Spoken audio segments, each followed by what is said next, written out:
Hello, everyone. Welcome to this episode 40 of The Witch Hammer. Who'd have thought we'd ever get here? Certainly not me, because episode 40 is honestly kind of a cheat because we had two stories at the beginning of Witch Hammer and we counted them in Witch Hammer. So, really, we're around episode 30 of Witch Hammer. But, it's fine. Episode 40. We're here now. Mistakes were made. So, before we start bringing on the crew and getting on with our lovely tale, let's do the usual promo nonsense check below this video and find yourself a bunch of links, links to YouTube and to Twitch. You're watching this on one of those platforms. Please check us out on the other. Twitch is where we stream live, and YouTube is where you can find all our videos. I know how unique. No one else does it that way. You can also find links to our social media, our Discord, and our Patreon. If those are things that tickle your fancy, then let them tickle you, damn it. We currently run 3 weekly series here on the channel. Mondays is Vason, Wednesdays is Symbaroum, and Thursdays we have Wicked Ones that's just started, and that's going to start alternating with the return of the Big Wet, which is coming up soon, but not quite yet. So at the moment, it's kind of like Wicked Ones is fortnightly, and then Big Wet will go into the alternating slots in that towards the end of October, I think. Yeah, that's about it.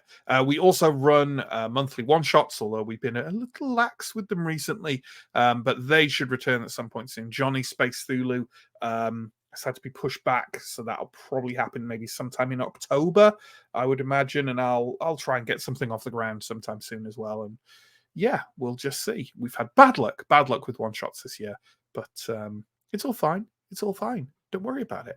Don't worry about it. So let's start bringing on the players. And today, the lucky first player to come on, who's going to give us our recap, is John.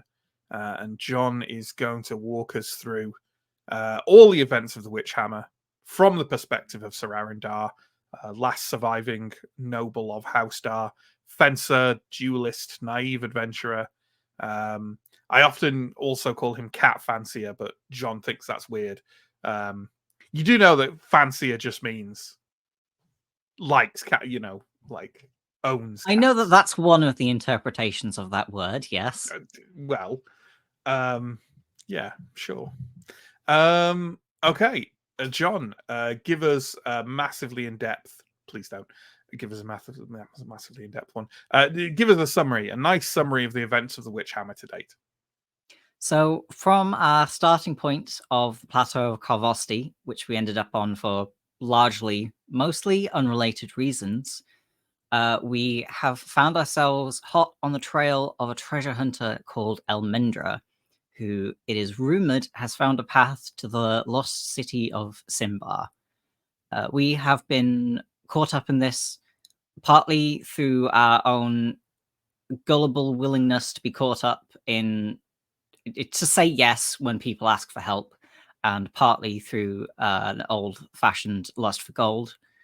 We have traveled to the obscure heretical village to the east, where we encountered a village that worships the Earth Mother as opposed to the sun god Prios, and a bunch of northerners who have weaponized throwing spiders, which Ascarai assures us is normal, but we're skeptical. We've traveled to the abandoned palace of Faramaroon, where we did not make a deal with a distressingly smart liege troll.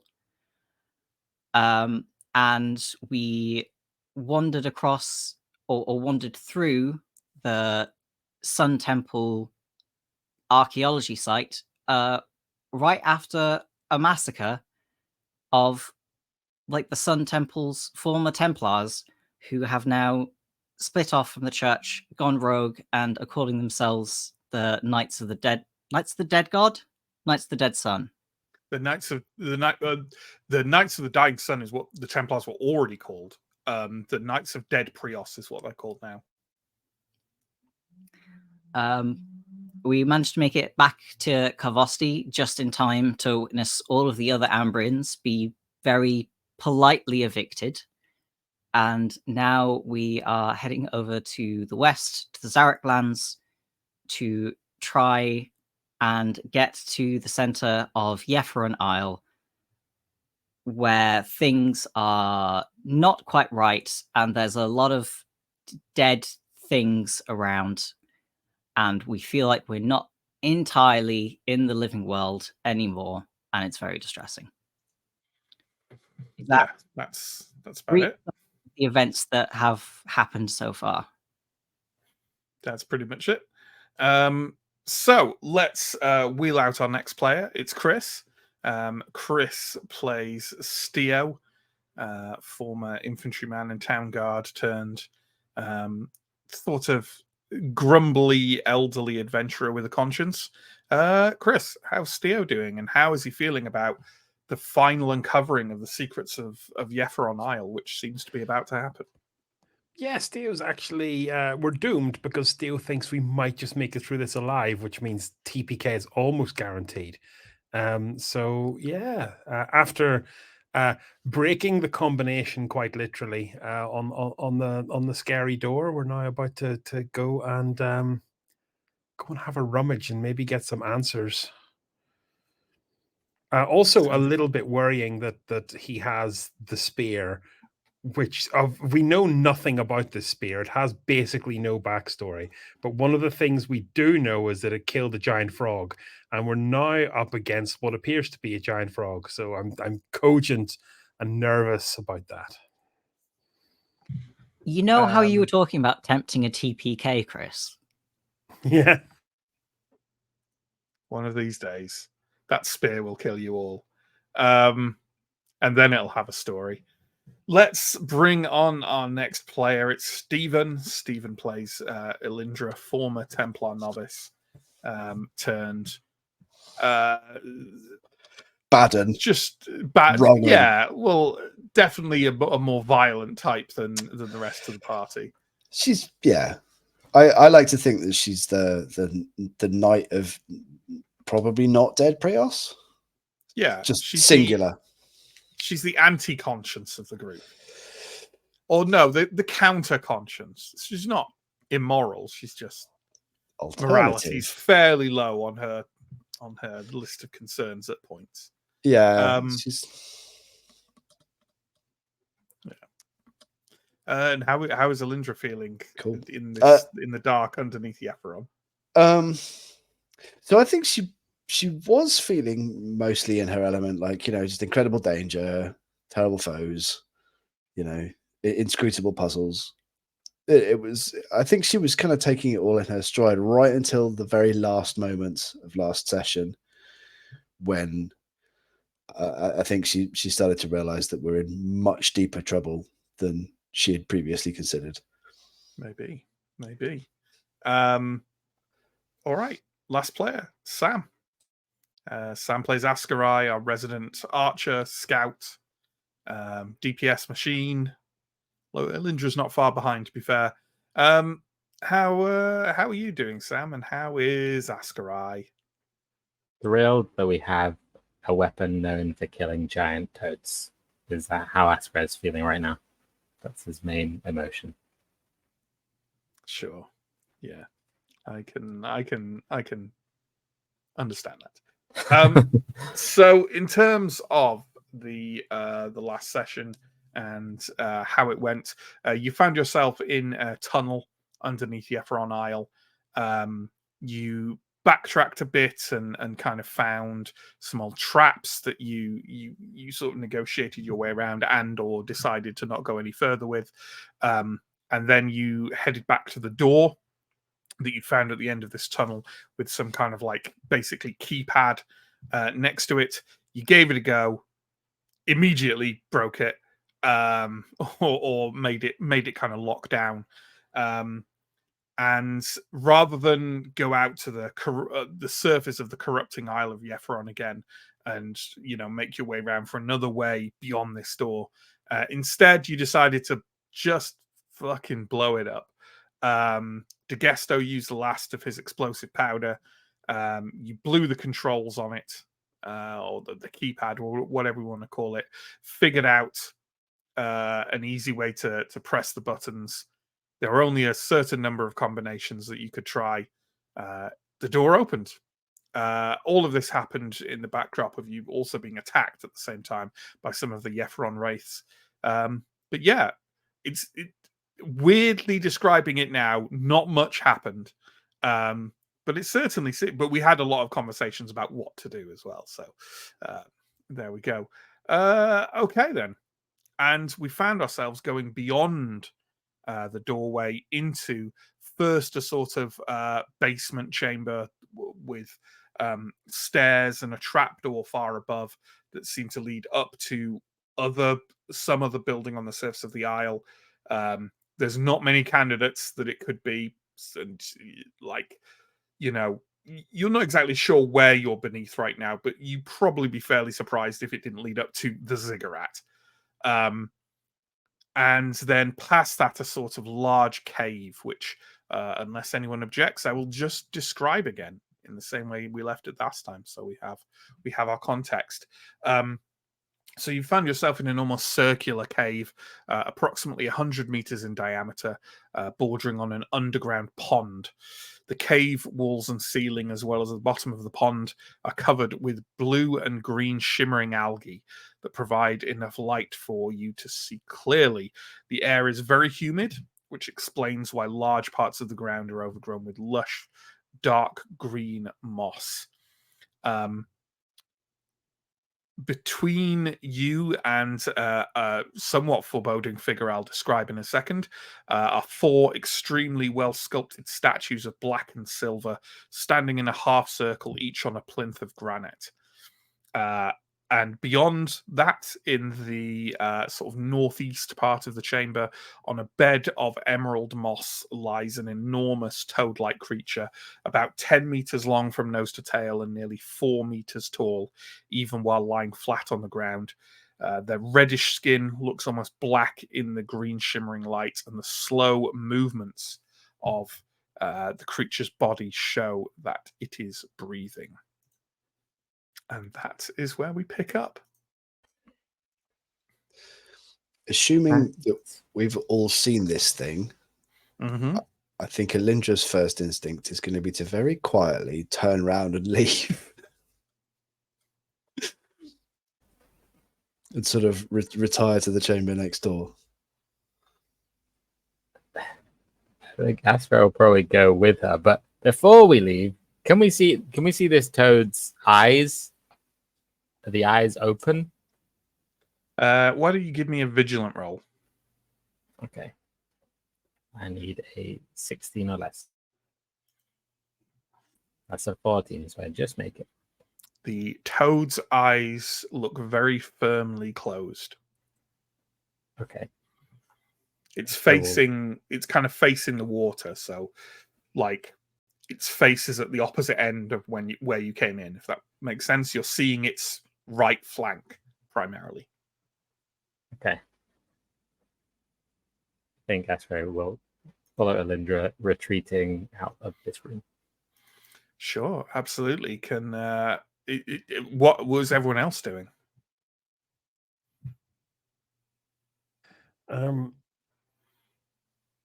As I assume Revelia is following Alindra.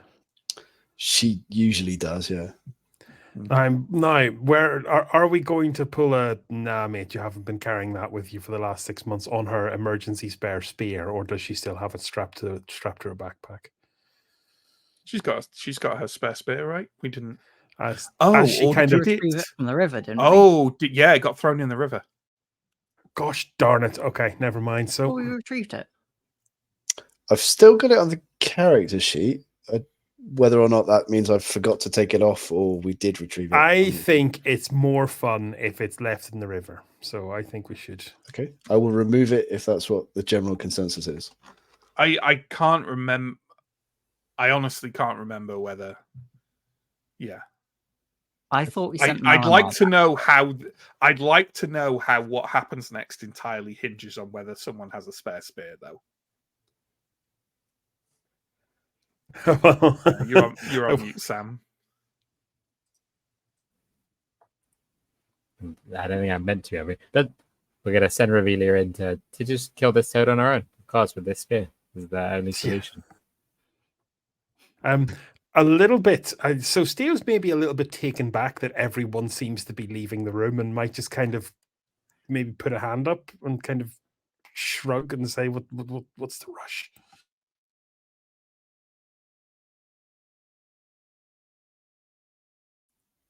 I just think there's a giant toad here, and maybe it would be better to discuss what we do further away from the giant toad. I mean, I didn't hear us blow up the door. You're on mute, Okay. Matt. Oh, yeah. The noise from the door was so much louder than any noise any of you could make. I mean, I still think that just stepping outside the chamber briefly to discuss this is not like, what do we lose? It's not like we're locking ourselves out. Elindra is nodding With- through the doorway. With a sigh, Steele will kind of not make any attempts to move stealthily out, but kind of clump and rattle his way into the other room. DeGesto also looks a bit frustrated and stomps back through the door and says, I wasn't aware that I joined an Ordo Magica debate circle. I just wanted to ask what people's thoughts were on the chances that the thing/person that we're looking for, what do we think the chances are they're in a room other than the one containing the giant living god? I'm not sure how much we can answer that question having walked into the room and walked directly out again. Well, what do you think we should? I think it's at least worth taking 2 seconds to discuss what we do. Do we walk past this? Do we try and talk to it? Do we go another way? Do we go through the hatch? I think it's worth discussing at this point, given that making the wrong decision here will almost certainly result in all of us dying. Like, is that unreasonable? As the good Lord Dar just pointed out, we have just made a concussive blast that would have woken Prios himself, yet the toad sleeps. Let's go take a look at the room. The toad has its eyes closed. Does not mean it's asleep. Does not mean it's unaware of what's going on in that room. Well, maybe it's trying to ignore us until we go away. Could be. I mean, I'm not again. I think, as you say, we probably are going to have to explore this room. We're Just think here. a quick discussion is We're here. valid. We're here looking for a priest to persuade them to tell us a secret. The priest, according to the legend, was last seen talking to that thing. If you all tell me that there is no chance that that priest is anywhere else in this cigarette, we'll go back in. But if there is any chance that he's not in the room with the giant god, maybe we should look somewhere else first. What, you want to go up the stairs? Maybe. Weren't we told? You want to go upstairs to the ziggurat you have spent so long convincing us not to go into? You want to go into the room with the god? Have you met a god before? Yes! Well, all right then. It's our last solid lead, isn't it? This folk tale? This priest sacrificing itself to the god? I agree we have to go in there. If it starts to try to fight us, are we fighting it? Are we running away? We've got nowhere to escape to. Well, back down the tunnel, it's not going to fit down that tunnel very easily. It's not going to fit down there at all. Okay. I don't think it's going to fit into this room. It's huge. Look, unless you've got some way of getting up to that trapdoor I don't know about, the only way up seems to be these stairs.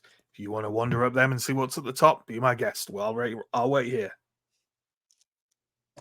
Let's go and take a look at the toad. Okay. Let's do the room. I just thought we should take a moment. That was all. Have we agreed on running away? Is that something we've agreed on here? If it tries to fight us, or are we in the fighting? Do we think we're gonna have to kill this thing? Is it a guardian of some secret down here? The And the that's it. legend We don't even know. states Because they worshipped a toad god does not mean that is a toad god.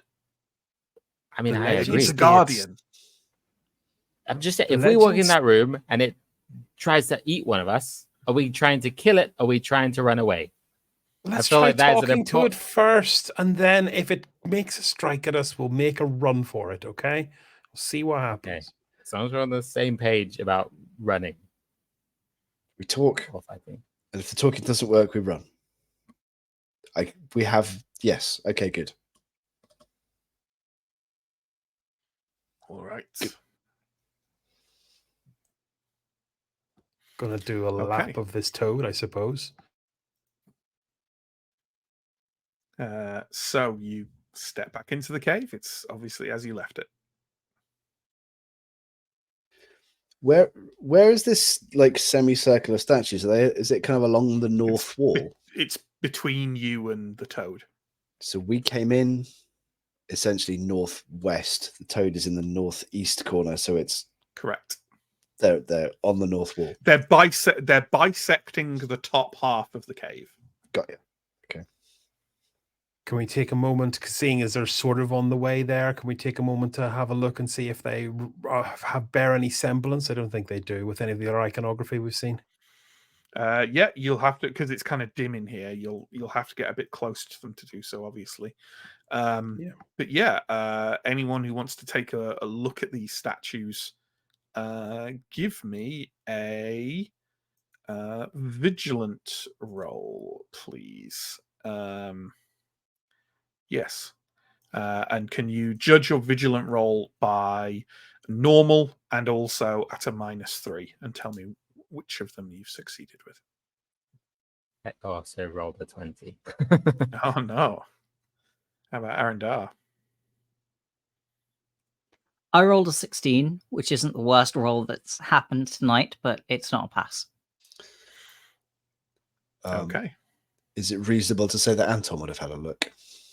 Yeah, I think another player character can have a role. So Sam's controlling Anton tonight. Sam Tom. Good old Anton never fails. Sam at the Tom. 6. Yeah, he makes.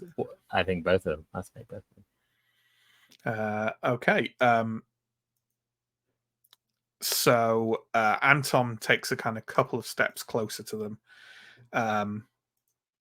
And he sort of, his eyes kind of follow this old tarnished silver of these statues on the plinths. He opens his mouth to say something, and then steps, kind of his eyes flick to the ground. He steps back with a cry and shouts, "Beware!" And as he does so, the first of the statues lurches off its plinth. You see now that they are not statues, but rather full suits of plate armor. The armor is displaying many cuts and gashes, as if hit by bladed or pointed weapons. And the eyes of the masks are not blackened at all.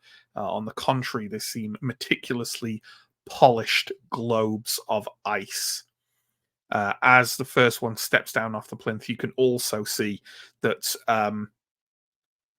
Well, actually, let's have another vigilant roll to detect this. Let's have a vigilant roll at -3 again to detect a bit of extra information. This is just Anton. That's everyone. Don't bother with Anton. Such bad vigilant rolls. Okay, then. You can definitely see that the sort of these large armored forms seem to be almost kind of flickering in your perception. Like one moment they look sort of faintly translucent or shadowy, the next moment they look real. The just sort of odd shadowy translucence reminds you of the wraiths. So yeah, we need initiative as they heft large ancient spears towards you, the heads of which, as you watch, become overgrown is the wrong probably word, become coated with frost and ice. They are quite a lot bigger than you as well. I should probably point out they are probably about twice the size of the average man. And their initiative, John, is going to be, they are quick 10 and vigilant 10, so dead average. What shall I refer to them as? Ice Guardians. Please. So.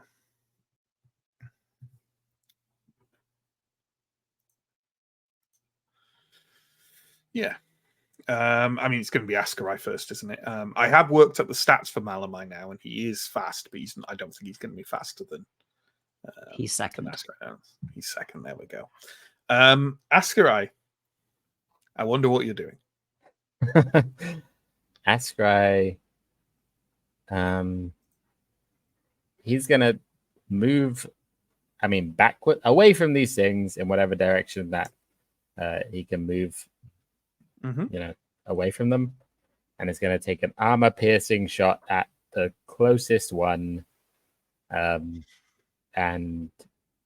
he's also going to do his hunter's instinct on that one. Absolutely. Well, their defense is a -2. Okay, he needs a 14, but he does get two rolls. Okay, first roll is a 7, so that hits. And the damage is a D10 and a D4 from the hunter's instinct.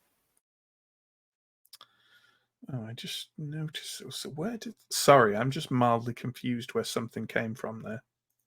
Okay, it's going to be -3 because the defense is going to be -3. Although I'm not sure where the defense of -3 has come from. Let me just double check the stats in the book. Because I thought that they'd misstatted them. Because I thought it would be like I mistook the minus for a plus, if you see what I mean. Because on my statting of them, their defense should be a +2. But on their statting of them, it's a -3, and I don't know where they've got an extra 5 points of defense from. Because none of their stats, none of their abilities or anything, or traits or anything seem to defense at -3 it reckons.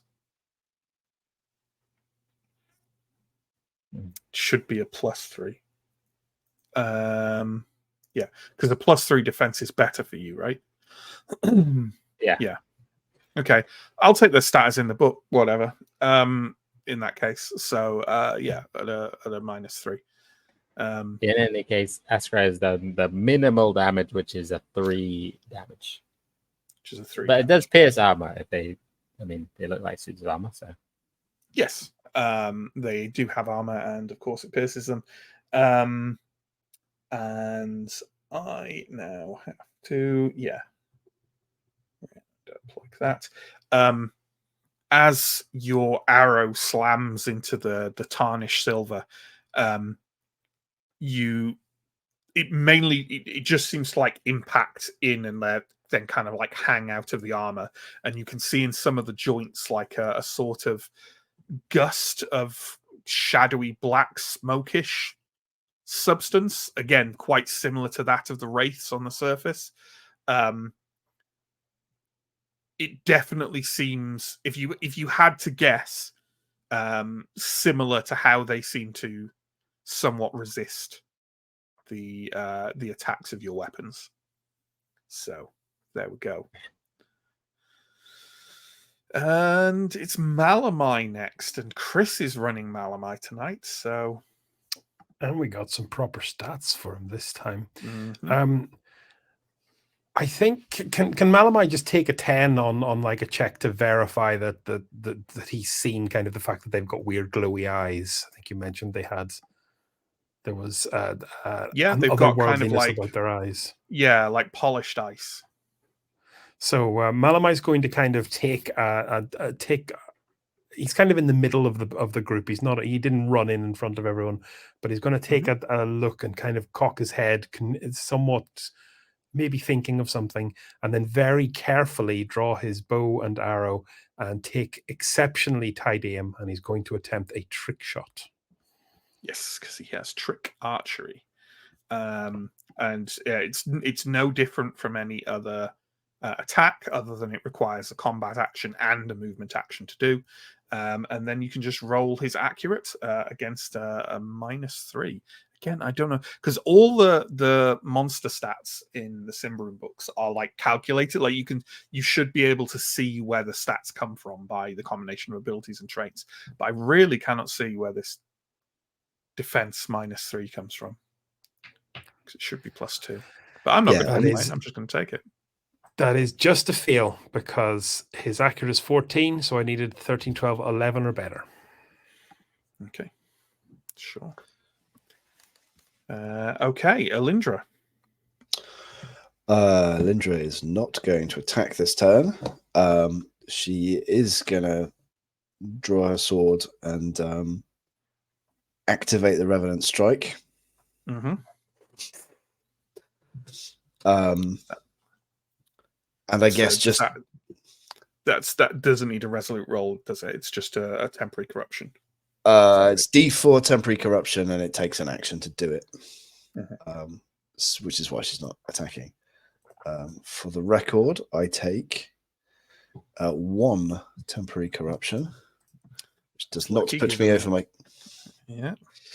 That was a bit of a calculated risk, because at 4 temporary corruption, which was possible, we'd have had an interesting time. Yeah. So yes, and then she's I guess prepared to step in if anything steps towards her. But obviously, I'd normally say you could then run in and get your free long attack, but of course they are also wielding long weapons. So okay, wow, okay,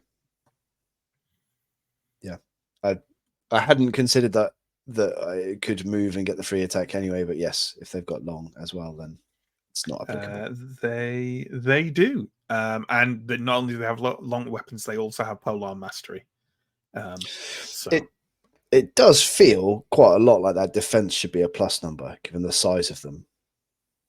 But I mean, yeah, the size, they don't have any size traits, so that doesn't apply. But okay, yeah, like I said, it is wrong according to the stat block, but I have to go with what it is. I'd expect plus defense, but also maybe like loads of armor or something. But yeah, my calculation of their defense with, I gave them some extra stuff. With some extra stuff, I gave them is +2, but the book says they're at -3. So yeah, okay, maybe it's like ethereal, blurry. Yeah, maybe it's just usually that would be reflected with like a trait. Yeah, an actual they're actually applying. But whatever, Look, I'm taking whatever I can get for. Yeah, make it hard. What's Revelia doing? I think she might actually take the lead with this one and step in and engage one. Sure. Well, the first thing that happens if she steps in to engage, she faces long. Yeah. If is she engaging the foremost one, the one that Anton leant back from, the one that Ascarais fired an arrow into? Sure, if that's the generally speaking the first / closest one. Yeah. Okay. Can she give me a defense roll at -3 then, please? Oh, she needed a 12 and got an 11, so just about. Okay. And that was the free attack. Yep. But obviously now it's Revelia's attack. Revelia's attack, yeah. Yeah. And we're saying that's at -3. Yeah, well, it's this kind of like flickering ethereal effect makes them difficult to strike. That is a fail then. So Absolutely. So yeah, Revelia I kind of guess steps in, gets under the thrust, relatively clumsy thrust of the spear from it, and strikes at it, but her blade just clatters along the tarnished silver sure. I plate. guess at least she's engaged now, so Yeah, got so no through more that free long. attacks. Yeah. Well, unless others engage with her as well, of course. Sure. So there we go. Farron. I think so. Farron is gonna delay his turn until after no, you know what? Farron's gonna help run. Start again. Can someone remind me with Polearm Mastery, if the Ice Guardian is engaged with Aurelia and someone else enters the combat, do they also attack. get a long attack against them? Yep. Right. Yep. I think it depends what level of Polar Mastery, but we don't know what level of Polar Mastery they have. So No, they we have don't. the level where it says the character receives a free attack against all enemies who come into range of melee combat. Whether it is the enemy who engages the character or vice versa is irrelevant. The only exception is when the enemy also wields a long weapon. In such a situation, the character receives no free attack. Yeah, they are adept for clarity. Right. I think both Theron and Aaron are going to delay their turn until after the Ice Guardians go. Okay, fair enough. Well, Yes. then, this is what's going to happen. Let's take the Ice Guardian fighting Revelia first. So if we could have Revelia take a defense roll at a -3, please. Sure. She's going to need a 12. Roll a 10. And the Ice Guardians also have staff biting, which means they get a free attack if the opponent defends against the initial attack. So can you give me another one, please? Sure. That's a 7, so that's another pass. Okay. Nice. The In your spear, face. the spear wheels over Revelia, and then the Ice Guardian with surprising speed kind of flicks the butt end of the spear out towards her, but she manages to raise her shield in time and deflect it away. But clearly they are maybe quicker opponents than we had imagined. So the other 3 Ice Guardians are going to... I'm going to do... Well, I think that's reasonable. The next one of them is actually going to make a little roll.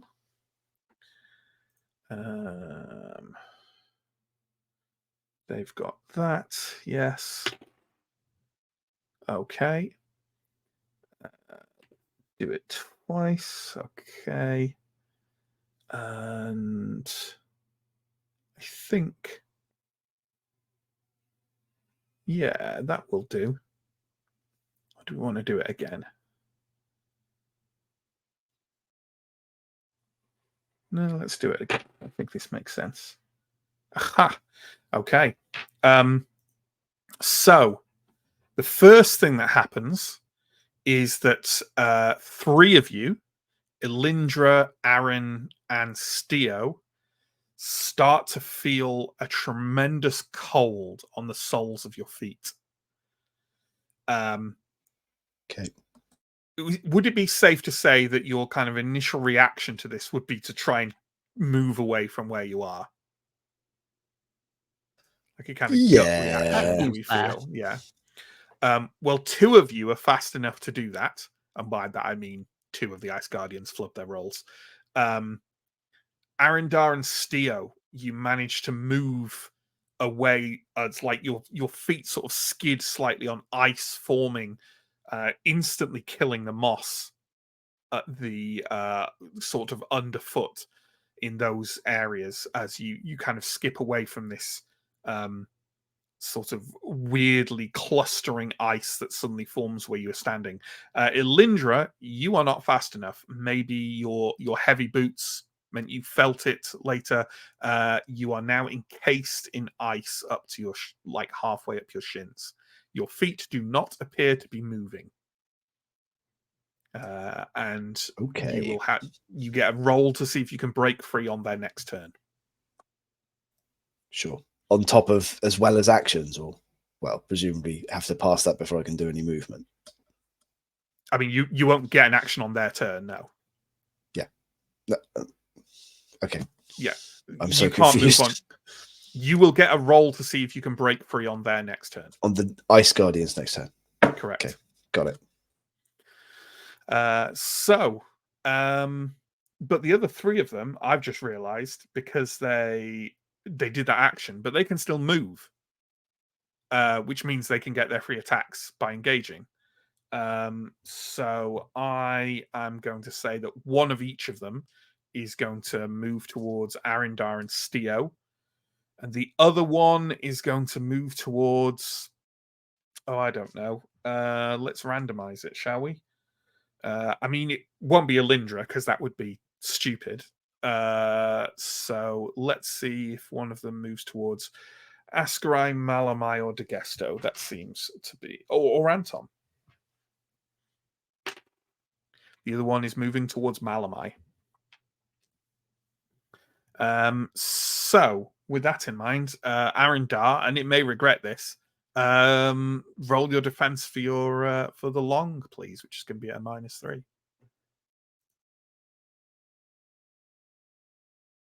Wow. Unfortunately, that is a successful hit, which, yes, I can't do anything about because I'm not engaged with anyone else. Okay, then give me an armor roll, please.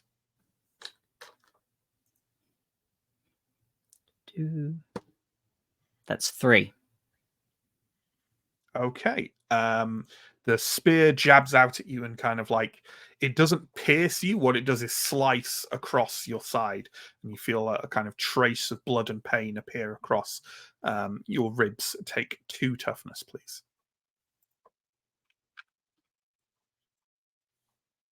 They're not that damagey. Good. But you know, death by 1,000 cuts, maybe.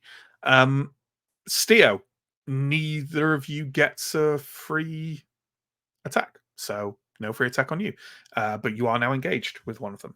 And the last one is Malamai, though, which is also Chris's to roll. So can you roll Malamai's defense at a -3, please? His defense is already -2, so its 5s are better because he's got impeding armor. Mm-hmm. No, it's not. It's already calculated in it. Okay. His defense should Either be 15. way, it's still a 19. Okay, can you give me an armor roll for him, please? Which is a D4. Yeah, Oh, just 4. That's not bad. That's not bad. And you know what? He's mostly struck by the haft of the spear and just takes 1 toughness. So that's not too bad. I can't remember how delaying your turn goes. Do you insert it in any time, or do you have to go at the end of the stack? I thought it was the end of the stack. Oh, maybe it is.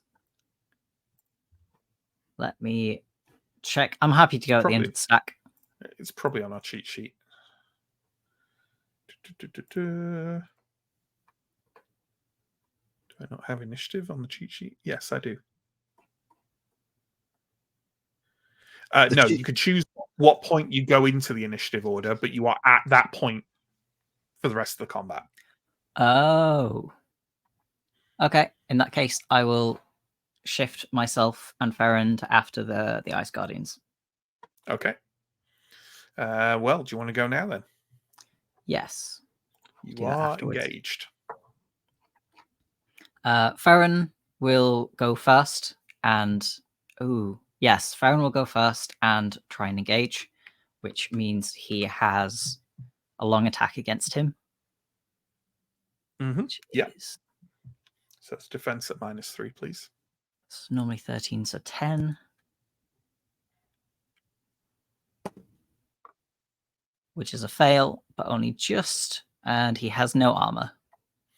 Okay, Farron is going to get stabbed for 5 toughness then, please. That is his pain threshold. That is over his pain threshold. It's over his pain threshold. The Ice Guardian is going to choose to strike Ferrin to the floor and send him kind of sprawling backwards. Not out of engagement. He doesn't have to like re-engage and take the other free attack. But Ferrin is prone. Then, while the Guardian is distracted in a way that will have no mechanical effect whatsoever, Aaron's gonna attack him from the other side. Yeah, because I think being prone means the Ice Guardian's not flanked. I think that would be a bit weird. Yeah, no. Yeah, sure. Give me an attack at -3 then, please. That is a hit. That's a good roll. Okay. -3 or -2? Does Aaron also face long? Sorry. I already engaged. Or, Oh, okay, cool. It came at me. Nice. So that is 9 damage. 9 damage. That's quite a bit better. Let me just check pain threshold quickly. No. So yeah. Perhaps in rage at Ferrin being cut to the floor so viciously, Aaron, you find as the Ice Guardian kind of turns away from you to strike Ferrin and then turns back, you basically see a gap in the armor where some of the tarnished silver has fallen away over the long centuries beneath the earth, and you reach in with a kind of overthrust and jab your blade right between it. The Ice Guardian doesn't. They haven't made any noise other than the kind of the faint sort of cracking and groaning of ice moving against ice. And you see no other reaction from it. You're not sure it actually feels it. You're just doing damage to its corporeal form, whatever it is. But you feel like, your blade comes out vaguely soaked with, icy fluid. I mean, water. That's what water is. So there we go.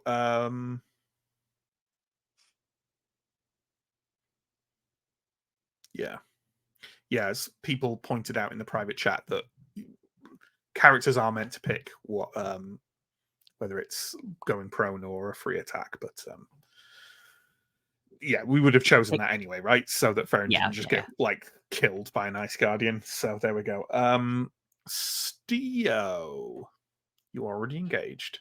I'm already engaged, and my entire build is in absolute shatters. It's ash. I can't do anything against a person with a long weapon, so I guess I just take an attack roll. Guess you just hit it. Well, that's an attack roll at -3, please. That is a success. That is a success. Why don't you give me a damage roll then, please? That's 5. 4 + 1 for deep impact. Okay, your spear lashes out, jabs into the thing, and you don't really penetrate the armor, but you do kind of like thrust hard enough that you smash part of it off.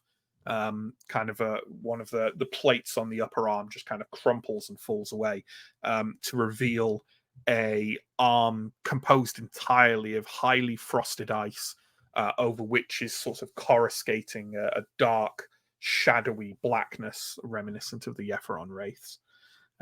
Take it you're not doing anything with your movement action. I'm already engaged. I wouldn't take an attack if I disengaged, but that wouldn't really help anyone. So, no. Fair enough. What's Anton gonna do, Sam? I think Antom's gonna Holy Aura.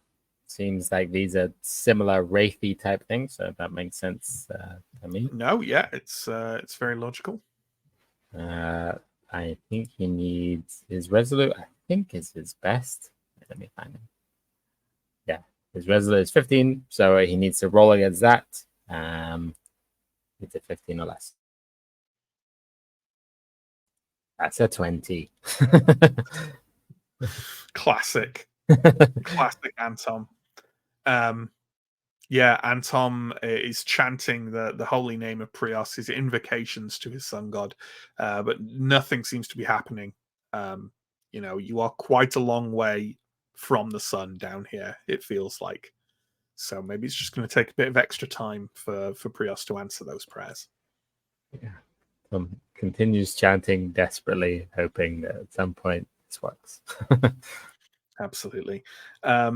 De Gesto is going to charge the one fighting Malamai because he'll be damned if he's going to lose another bloody hireling to the dangers of this quest. And I will roll for him. So he's on 13. That's that.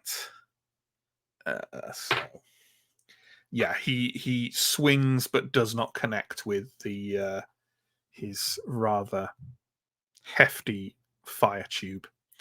We're back around to the beginning. Ascarai. They are all engaged now, but I think they're big enough that you can. I'm going to apply that. You know what we said? Like you can fire into combat. So basically, you can fire, but if you hit a natural 20, you're going to hit someone who isn't the enemy. I think Ascarai's going to take another armor-piercing shot at the one he shot at before, because that's the one that has Hunter's Instinct on, and he gets two tries on that the one fighting Revelia. Yeah. Yes. Yeah. Okay, so that's rolls at -3, please. Okay, that's a 5, so that hits. The damage is a D4 and a D10 plus 1.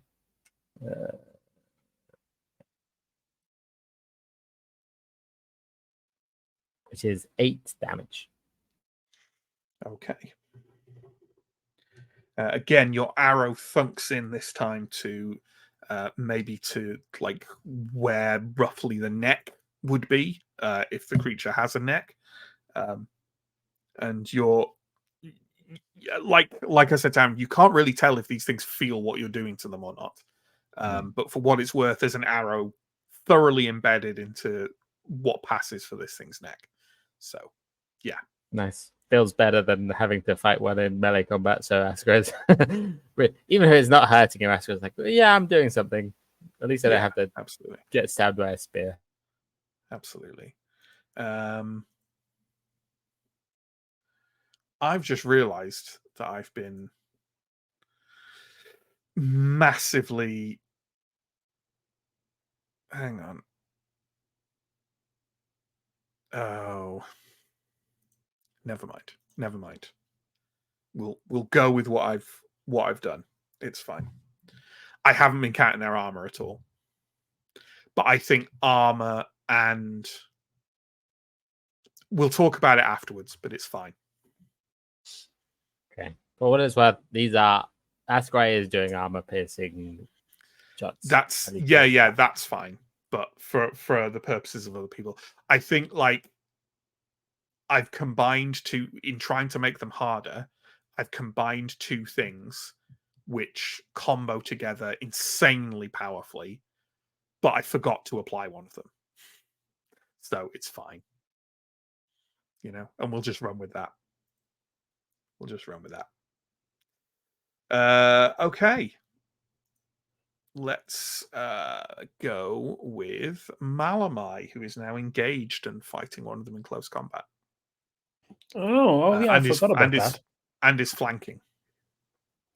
I will. I can swap to my axe with my movement action because I don't need my movement action, so I don't have to use my. Yes, that's true. And then I will then give them a whack with the axe, and I think I'll have a go at the axe artist. Yeah, sure. Which basically gives me 2 attacks if it actually manages to do anything. So I need to do an accurate versus resolute test initially. Yes. And that's going to be accurate with a -5. Oh, 5 or lower. Nope, that is a fail. So my fancy Why- shenanigans. Why 5 or lower? Is accurate's like 13, isn't it? His accurate's 10.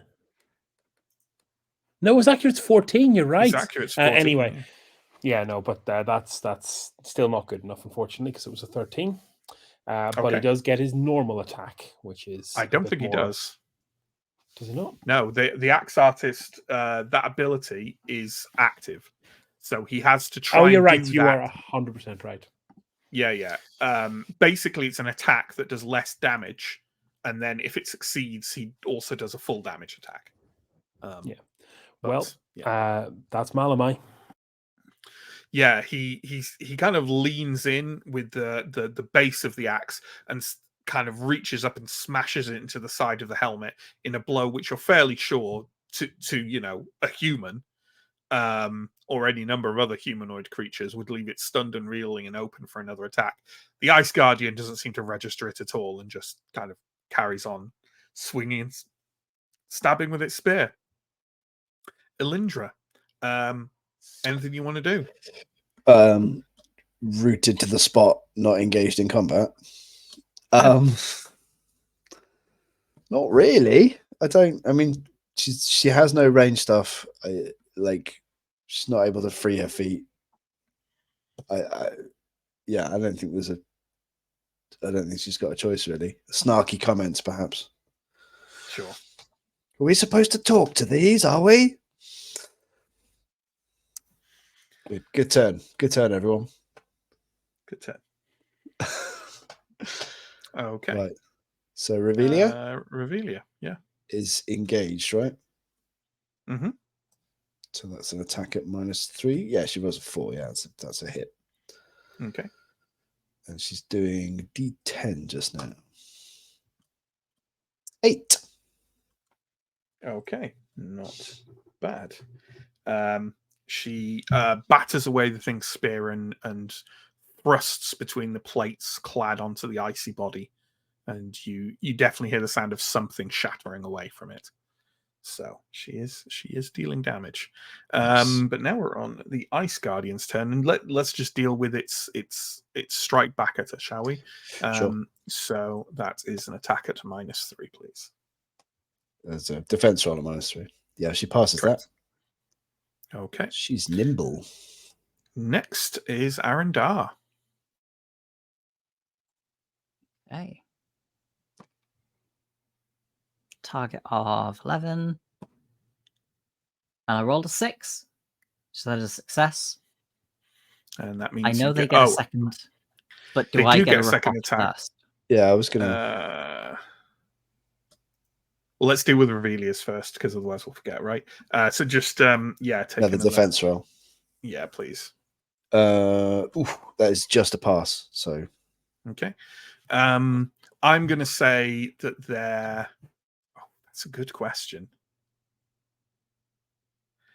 I think if you're doing when it comes to reactions, and this might not be what it says in the book. I don't know what it says in the book. I suspect it doesn't say anything.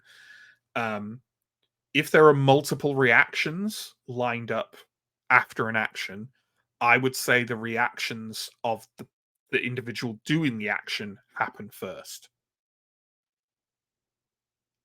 Does that make sense? Yeah, I think it's fair that the person whose turn it is gets the first thing. But here's what's going to blow your mind, because this is a follow-up attack. If it makes it, does your reaction happen? I mean, that's why I wonder whether mine should go first. Okay, let's do yours first, and then let's see what it does. Yeah, because then it would be the question that if I defend against the second one again, then does that mean I get 2 attack? Yeah, okay. I mean, I guess you do. Like, I don't know. It is another attack. It's called a free. It's it says it calls it a free attack.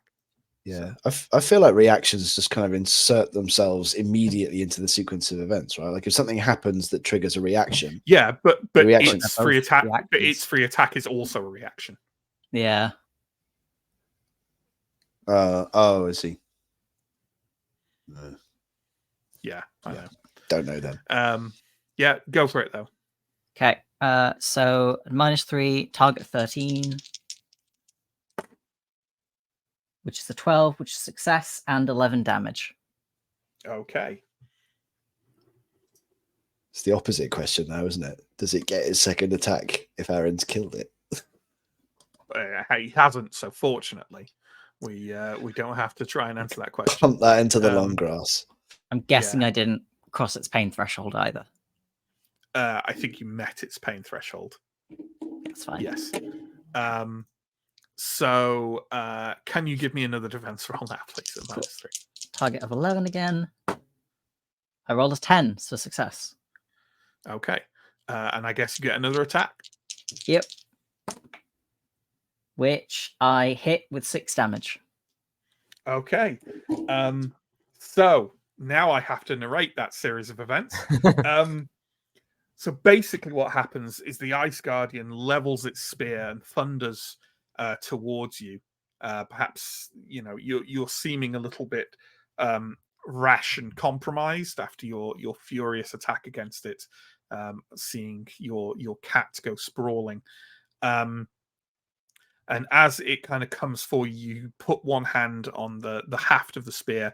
You do feel a painful cold running through your fingers and into your wrist as you do so. But you almost kind of, when I say run up, I don't mean you get on the spear, but like you kind of pull yourself up, partly on the spear and thrust into the neck of the Ice Guardian. It sort of wheels backwards and tries to spin its spear around to catch you with the haft of it. You duck that and thrust again into the same space, and this time you hear a kind of loud, explosive pop and cracking as if ice shearing away fully from other ice, and its head comes off, tumbles to the ground, and the body immediately kind of goes rigid and crashes onto the ground alongside it, a pool of dark wraith-like shadow kind of seeping out of the armor and sinking into the ground. One down. And on its turn. So, Steo, can you give me a defense roll at a -3, please?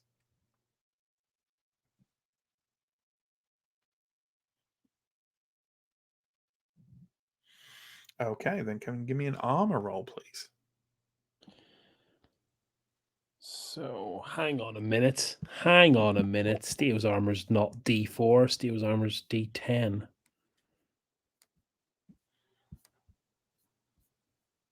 Confusing things because I'm having to do. Yes, it is D10. Great. 3.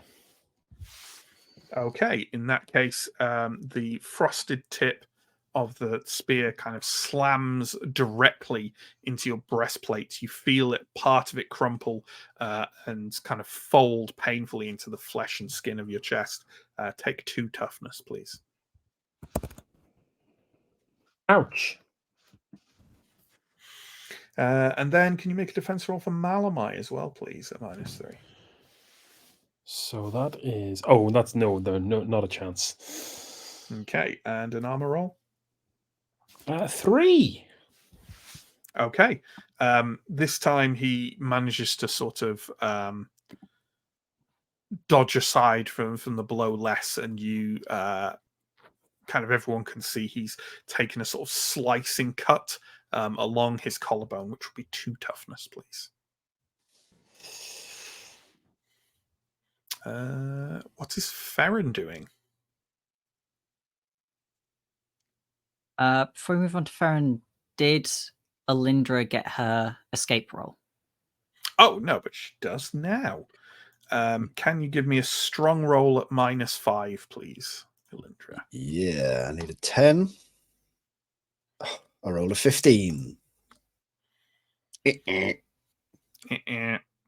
that ice just isn't giving in any way, shape, or form. It's like miss a go, but I'm not spending an XP on that, so I guess she's staying there. And then Farron. Farron is gonna. He's not gonna roll to pick himself up. He's gonna pick himself up which takes Just take the time if you turn. don't roll. Yeah, Mhm. no problem. Well, Arendar, there are 3 Ice Guardians still there. I'm also happy with you, like, trying to help Alindra with the ice problem by making your own roll of it, although your strong is not good, I don't think. It's average. Yeah. Yeah. It's my strong. Oh, it's slightly less than average. So there's one fighting Revelia, one fighting Steo, and one Steo. fighting Malamai and Gesto. To Gesto, correct.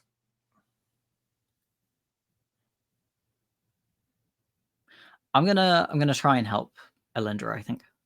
At least give it a go. Sure, absolutely. Can you then give me a strong roll at a -5, please?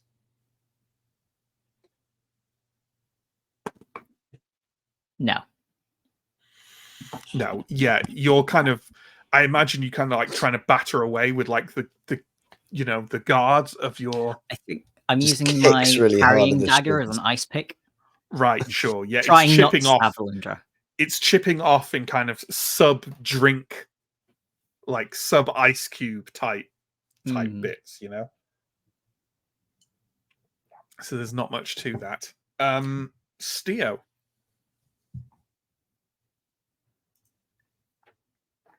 He's striking at the thing. I guess that's really all I can do in this situation. I'll give it another whap. I once again hit it. And I do a mighty 4 damage. A mighty 4 damage. Again, you thrust into this thing. Actually, it's 5 damage. I forgot response. deep impact. Okay. Doesn't change the outcome, I imagine. No, very little seeming response, but you are fairly sure that something is happening as you hack away at it. Sam, Anton is going. Anton is going to again try his Holy Aura. Still seems like the best option. Nothing's changed, really. That would make you think otherwise. He needs a 15 or less to get it going. That's a 9. We're Holy Aura-ing, boys. Okay. I'm going to do something interesting here to sort of slightly explain the mismatch in what I've attempted to do. And I'm going to say that as the Holy Aura rolls out, the wave of warmth rolls out from Anton, I am going to say that there's an audible keening and screeching, and the wraith-like component of the Ice Guardians' bodies underneath seems to melt and slip out from them.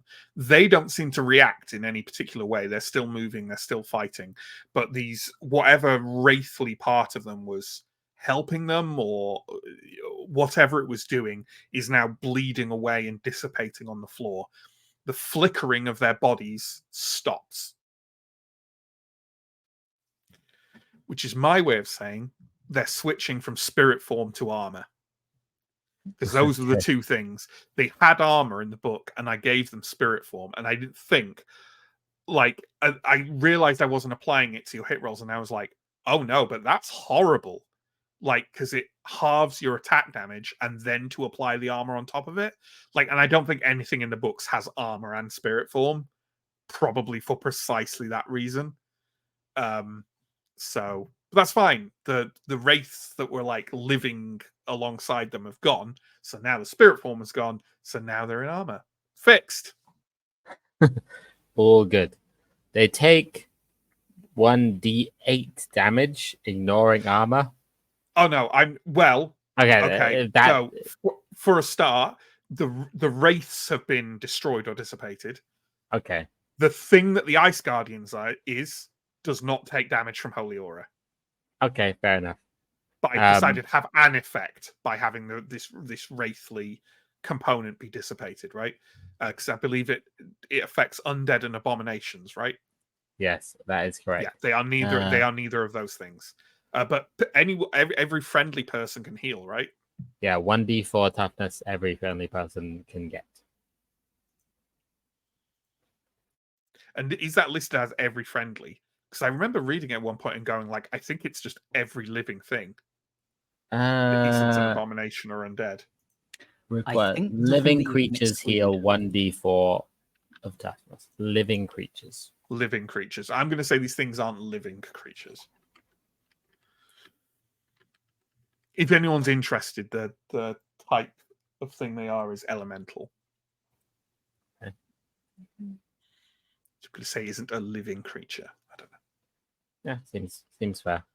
Seems fair. But yeah, everyone else can heal. So Malamai and everyone heals. Is it a D4? Did you say?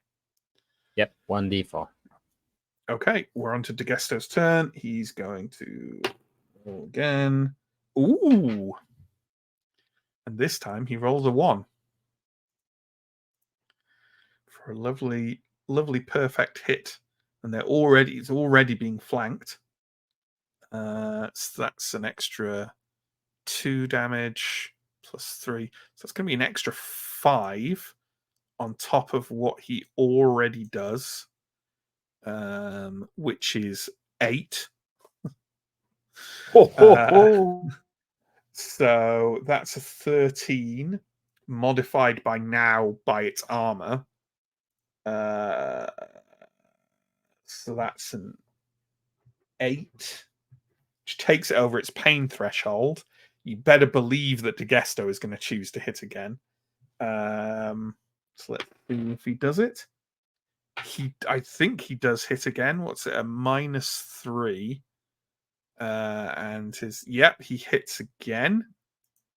But without the +3. So that is just for the +2. So that's 10 to my half. No, not by half, but it's the same. Yeah, there we go. So essentially, DeGesto takes advantage of this thing focusing on Malamai, hefts his alchemical fire tube up, and literally like spins round to get full sort of inertia behind this thing. Not inertia, velocity, and whacks it thoroughly across the back with his fire tube like a warhammer, and you can hear like a cracking and splintering noise coming from underneath the armor. He raises his fire tube and does it again, and the thing is visibly like shifting inside its armor. Like you think its top half is only being held on by its armor, and like every time it moves, it like the top half slides a bit to the side, but the armor is strapped together enough that it hasn't actually completely fallen apart yet.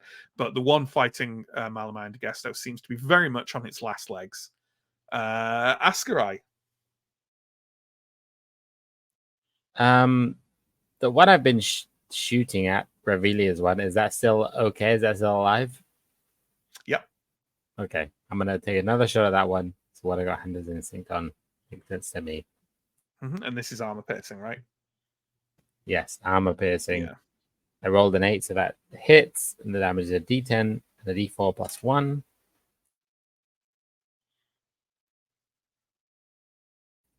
Which is 14 damage, armor piercing. That's crazy. I'm going to say you do exactly what Malamai had intended to do, which is that your arrow pierces directly into that polished globe of ice that serves as one of its eyes, and it arches its back and makes an odd cracking noise before it just crashes to the ground, and all the ice inside the armor just shatters and kind of spills out of the various holes in sort of sharp, icy shards. Yeah, this is dead. Nice. Chris, it's Malamai's turn. I'm gonna try and kill Steel from DeGesto. I'm not going to. No, I will have another go because I want to see how the axe artist runs. Yeah. So again, my first roll is -5, isn't it? -3. 14, 13, 12, 11 or under. No, because that's Good the God. resolution, right?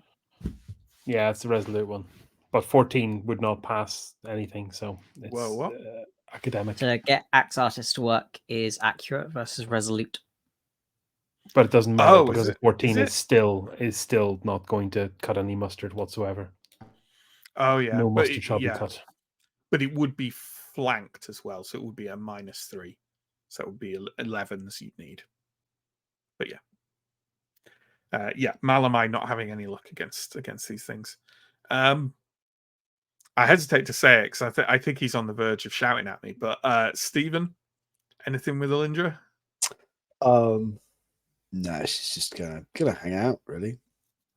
I mean, it seems to be going pretty well now. Yeah, so, they got this. They got this. It's fine. They've got this, absolutely. We're gonna Yeah.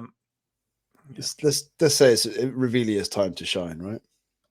Absolutely. And how is she going to shine? Because there's now Steo is fighting one, and Malamai and Degesto are fighting one. Or she could try and help you out. She's just standing in front of a pile of sort of slush puppy now, isn't she? Mm-hmm. Something did occur to me, by the way. This might actually be. I guess we've moved on to Revelia now, but I'm happy for you to do it. This is actually quite a good point to delay your action. That's a good point. Yeah. Let's do that. Let's have Alindra delay her action until after the Ice Guardians. Perfectly happy with that. Revelia, what's Revelia doing? She is okay. So there's the one Degesto and Malamai are fighting, but that's in a bad way, and then it's in a pretty bad way. And then the ones fighting Steo certainly seems to have it more together. She's gonna step in beside Steo. Absolutely. Then give me an attack roll, and that'll just be a -1 because it's now flanking. Is she going to take a long for stepping in? Oh, she is. Well remembered. So that'll be a defense at -3 first. She rolled a 20 on the defense. Oh. Well then. So that's a fumble defense. So can we have an armor roll, please? Yes, it's D8, I think. 3. Okay, what's a pain threshold? 8. Oh fuck yeah, fine. She's a tough cookie. Yeah. As she kind of charges in to the Ice Guardian, it clearly hears or senses or something her coming, and just wheels around and just kind of smashes the side of her head. Does she wear a helm of any kind? Do we know? In my head, she's got kind of like a limited, like a skull cap helm or something like that. Yeah, I think probably not much, if anything. Yeah. Anyway, it smashes the spear into the side of her head and leaves her kind of like staggering and reeling and blinking. That's 5 toughness. Oof. Okay. But now she gets her attack? Or does she? She does get her attack. Yeah. Cool. So that's at a -1 because of flanking. That's a -1. Yeah, that's a hit. Okay. And because of the flank, she's going to get a +d4 to the damage. Oh yeah, nice. That's going to be a 7 in total then. Okay. Yeah, her sword kind of clatters in to the plating on the elemental's back, but being semi-concussed, she can't put too much of strength behind it, and it doesn't seem to do much other than shear some ice off a section of its back nearby. And now we're on to Ice Guardians, and let's take your roll first, shall we? And you know what? I'm going to say that the warmth from the holy aura helps a bit. So why don't you give me a strong roll at -4 instead of -5? That's how generous I am. I'm -1 generous. This is for Alindra breaking free. It is, yeah. Okay, so we need an 11. We got a 1. Happy days. There you go. With the last heave, the ice splinters and cracks and erupts around your feet and your ankles, setting you free. Probably not a moment too soon, because I imagine that you're getting close to frostbite, having been literally encased in ice. Yeah. Risked permanent corruption to turn on this flaming sword. Well, there we go. Ice Guardians attacks first before Alindra goes, though. Shall we have Steo first? Steo, can you give me a defense roll at -3, please? 10, 9, 8, 7s are better. 17. Wow, my rolls are garbage trash tonight. Armor, please. Is another 3. Wow. You take another thump along your arm, and you feel kind of like the bruises already start to welt up. 2 toughness, please. And another strike at Malamai, so it's all Chris with a defense roll. So give me a Malamai defense roll at -3, please. This is a lot more reasonable. That, I think, makes it his... let me double-check the Yes, it sheet, but does. it's 14. Yeah, so grand. His defense is 13, actually. Which means I don't make it. Which means you don't make it. Yeah. You just rolled an 11. You don't make it. Armor, please. 4. Okay. This time, Malamai takes just another shallow cut on the wrist for 1 toughness. Steel's looking worse than Malamai right now. I'll tell you who's looking better now. Elindra. Which one of these is going to get chopped in half? Oh, yeah. Well, I think the one facing the Gesto Malamai seems like it's in a bad way anyway, so I think she's going to pile in alongside Steo and Revelia. Absolutely. So that's an attack roll at -1, please. She rolled a 1. Would you like some damage with that? I mean, yes. So that's going to be a normal attack roll plus a D4 for flanking. Oh my god! Plus a D6 for the perfect hit. Right. Plus the D4 for Revenant Strike, plus the D4 for Adept level Iron Fist, plus 1 for Polearm Mastery. That is an incredibly bad roll given those dice. 8, 9, 11. Okay. Still not bad. You cleave into the thing, and you feel like both the plate armor and the ice crumple under the weight of your sword as the kind of purplish black flame of Revenant Strike licks at the ice, melting it even further. It's still on its feet, but it is definitely whatever passes for grievously wounded among these things. Farron.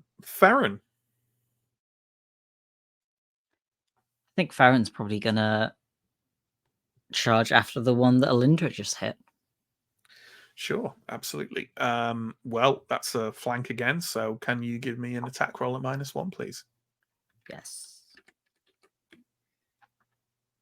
Can I never remember what Farron's attack is? Accurate, right. -1, target 10. That's a miss. Okay. Farron is just kind of worrying at the thing's heels, but which, since it's made of metal and ice, isn't doing a huge amount. Arendar. Did Alindra go for the one fighting Steo or the one fighting Malamai? The one fighting Steo. Everything is, all the players are piled onto the and player control characters are piled onto one, and then Malamai and Degesto are on the other one. I feel like I should give Malamai and Degesto a hand. Sure. Well, give me an attack roll at -1, please. Is there a free long attack first? Yeah. Oh, yeah. So do the one against Farron first. I think Farron should have had one too. Yeah, Farron should have had one too, yeah. No, that's fine. At -3 still. Target of 10. That's fail. And no armor. So another 5 damage. Another 5 damage to Farron, I'm afraid. That is fine because he was healed by the Holy Aura. But he does get knocked aside again. choose to go prone. Yeah, Yes. fair enough. And now you. Arendar's long attack. Whoa, I roll a 20.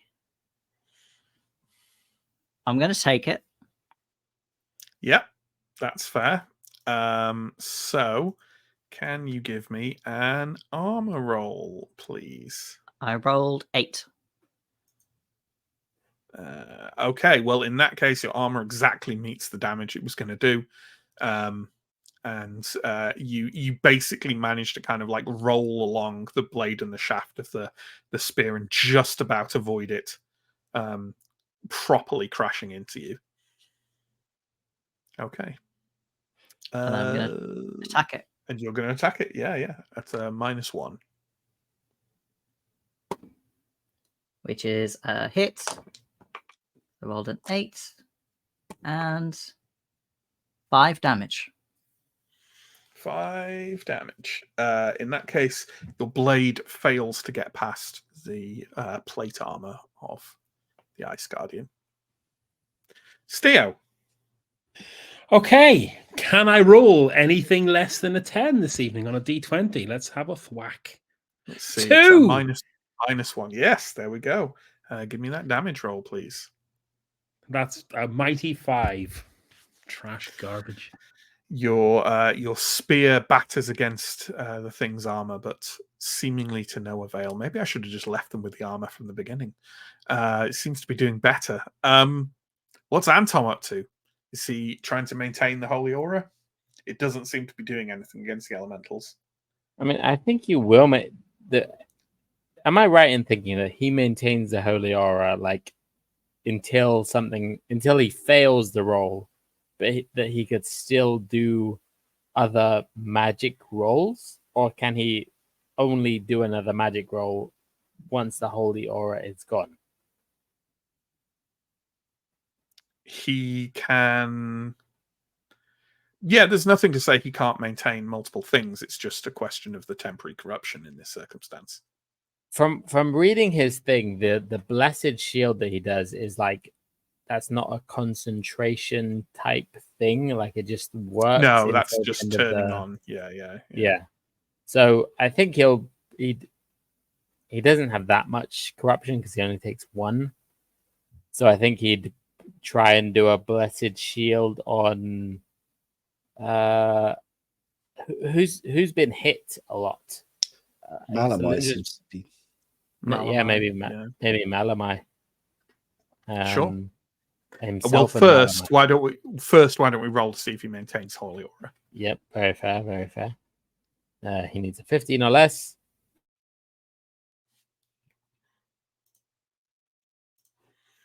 Is that a die drop?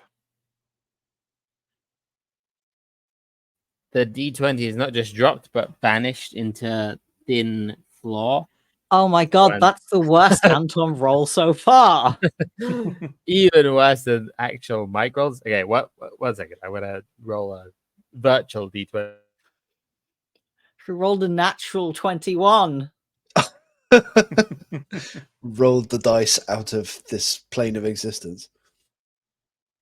Okay, the virtual D20 is a 9, so the holy aura remains, which means everyone can heal a D4, which is good. And then he's going to try and cast Blessed Shield on himself and Malamai. Okay.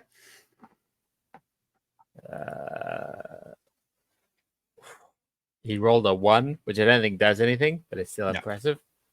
And Yep. so Askrai and Malamai gain a D6 of armor. Absolutely. Okay. DeGesto is going to try and finish off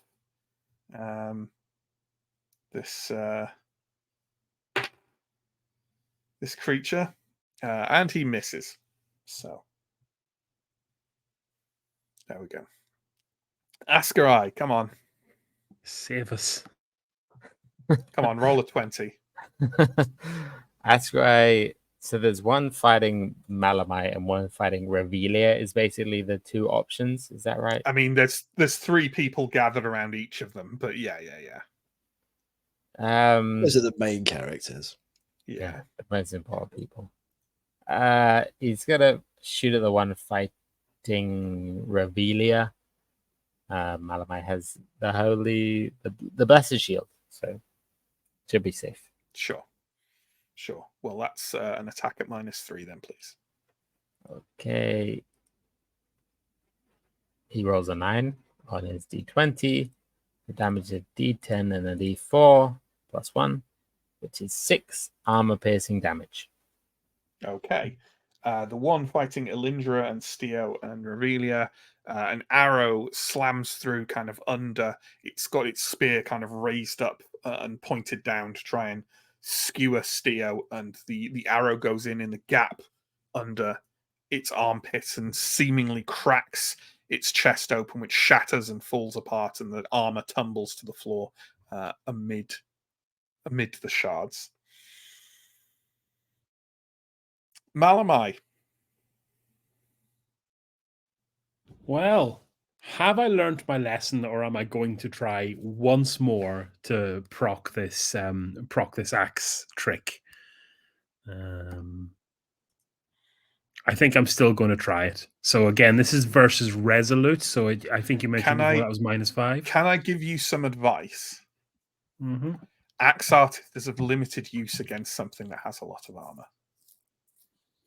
Oh yeah, of course. Because it only does 1d6 damage, and these things have 5 armor. So while it's possible that you might Resolute do 1 extra modifiers. damage, that Resolute is the highest. Also mean... It's the highest stat. So yeah, it's brutal. Yeah, it's still a D8 on damage. So either way, this is a fool's errand. But it is fool's errand. I would roll, and at least it's a -1 and not a -5. Yeah, so we'll go for a normal axe attack then. Mm-hmm. He'll roll a 19. Yeah, but still worth a go. Is Revelia going to dash over and try and pile on this final? Yeah, sure. She can just take another long attack in the face. Why not? Oh, yeah, there is that. Yeah, sure. Let's do it. Sure. Defense roll at -3, please. It passes that, so that's good. That's good. And then an attack at -1.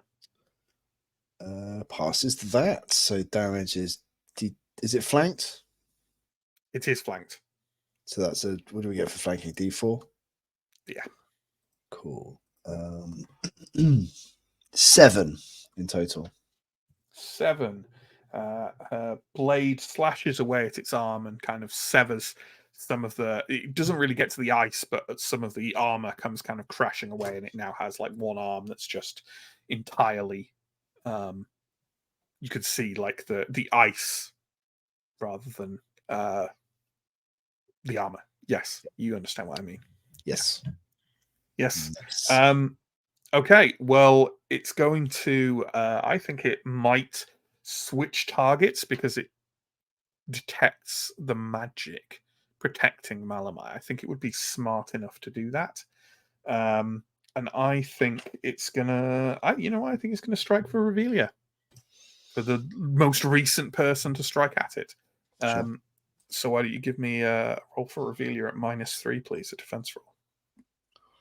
Ooh, that's a pass, just about. Nice. In that case, does it get Elindra? Does it get its secondy one as well, or is that? Oh yeah, it's second. No, you're right. It's secondy one. So yeah, give me a lot to remember with the long weapons, isn't there? Yeah. She fails that one. Okay. Then roll her armor, please. 2. Okay. The haft of the spear comes around and batters and kind of knocks her in the face, leaving her staggering back again just for 1 toughness.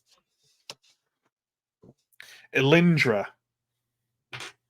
Come on, you want to kill them, yeah, Elindra's not having Revelia treated that way. She's stepping in. Does not face a free attack because she's got long, so just gets a normal attack. That's a -1. Which she passes. Now, is this thing flanked? It is flanked. It is flanked. So that's a D12 plus 3D4 plus 1. 13. Yeah, that'll do it. You charge in and just no subtlety, just a huge cleaving swing of your blade shatters apart the thing's armor, leaving it as shards of slowly melting ice on the floor amid the scattered tarnished silver plates. The Ice Guardians are dead. Well, at least we don't have to worry about the noise. Yeah, the toad did not move or react to any of that. Can I take a look at the discarded spears on the floor? Are they Symbaric in nature? Do they look like they might fetch a good price? Good backstory. One of them has a story written on the side of it. Okay. The spears. Well, the heads of them are now melting. They just. I mean, give me a cunning roll.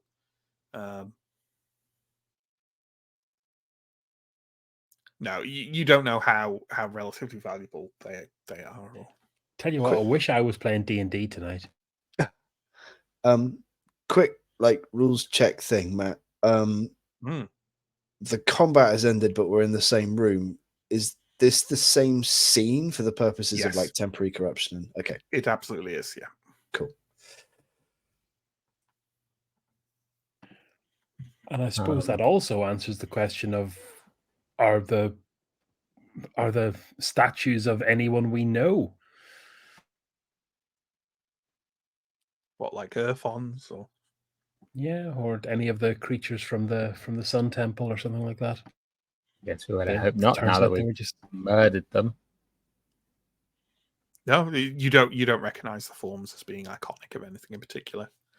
Anton is going to take a couple of steps forward and nod. He's looking at the same place on the floor where he glanced before he kind of leapt back and shouted a warning.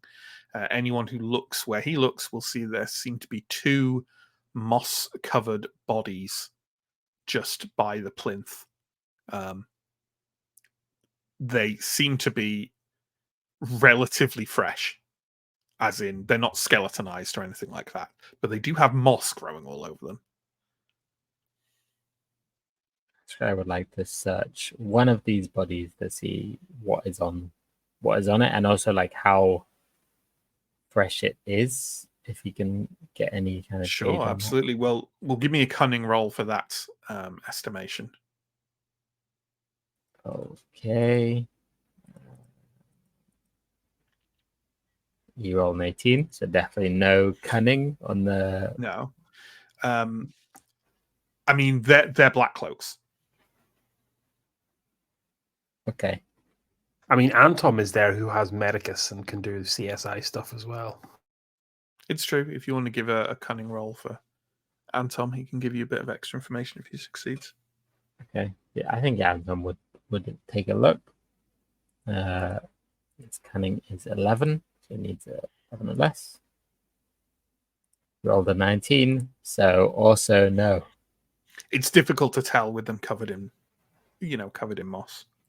Yeah, fair enough. But the clothing, I mean, they are decaying, but the clothing doesn't, it's light clothing and it's not decaying. So they're recently dead black cloaks. Yeah, you think the weird thing is that they're already covered in moss, rather than that they're not decayed. Does that make sense?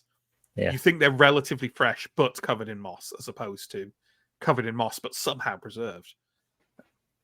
Yeah. So the black cloaks either cracked the code or came down the stairs. Steve's going to go over and check the stairs for any recent footprints. Is there dust here? I don't suppose it's too wet for dust. No, there is that basement area is quite dusty. Yeah, give me a vigilant roll at maybe -3. No, you don't see anything. Unless someone stops me, I'm going to search through the Black Cloak's bodies, Sure. clothes, personal effects. You don't find anything personal whatsoever. You find some like slightly rotting travel rations in one pocket, and both of them have a symbol of Prios around their necks. How did they get in? I mean, maybe the trapdoor. There's a few ways in here, but I mean, I suppose these were meant to guard this toad, but maybe we should search the rest of the chamber and then deal with the toad. Yeah, well, let's do a lap of the toad anyway. I don't think it's in a particularly vibrant mood, given it slept through a massive explosion and a protracted battle. Yeah, we've All just you killed can- all its bodyguards. It'll be fine. All you can hear from in its direction, and now that you're a bit closer, is a kind of slow, bubbling, wheezing noise of its breath.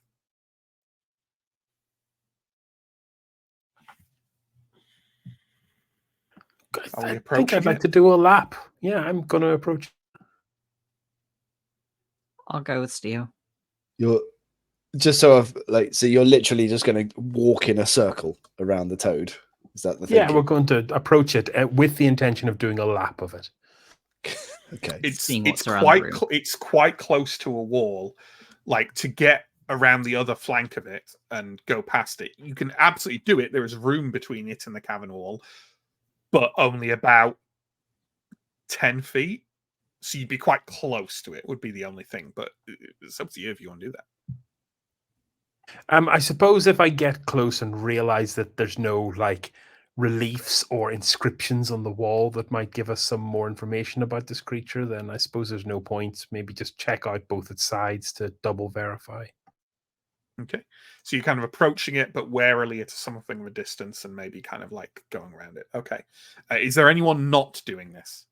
Or are we doing it as a kind of group? Or are we sending a couple of people like Ascarai to creep around? Like, what are we doing? I think Ascarai might go and look at the other end of the chamber. Like, we've been mostly focused on the north side of this chamber. It sounds like Steo and Aaron are checking out the toad in the north side, so he's going to go and look at the south side. If there's anything there, anything on the walls, any passages in or out, that's what he's going to look for. Okay. Sure. Absolutely. How about Alindra? We'll leave the NPCs to one side a second. How about Sure. Alindra? I don't think she wants to go near the toad unless she has to. I think we'll have. Maybe. Sorry, you go. I think Alindra and Revelia might just head back to the doorway and keep an eye out for anything else that might be coming in behind us. Fair enough. Fair enough. Okay, so in that case, let's have a couple of things. First off, so the people approaching Arendar and Steo, can I have a vigilant roll from both of you, please?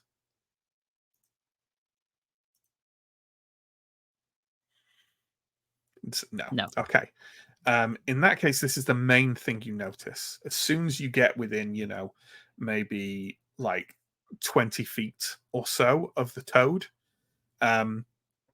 what appeared to be large warts on the flank of the creature are in fact something else entirely. What seem to be human faces pressed tightly against the inside of Manaud's thin, moist skin, as if at least 20 people had merged back first with the creature.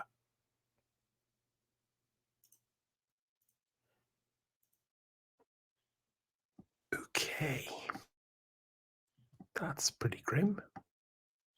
Let's not touch it. Don't touch the toad.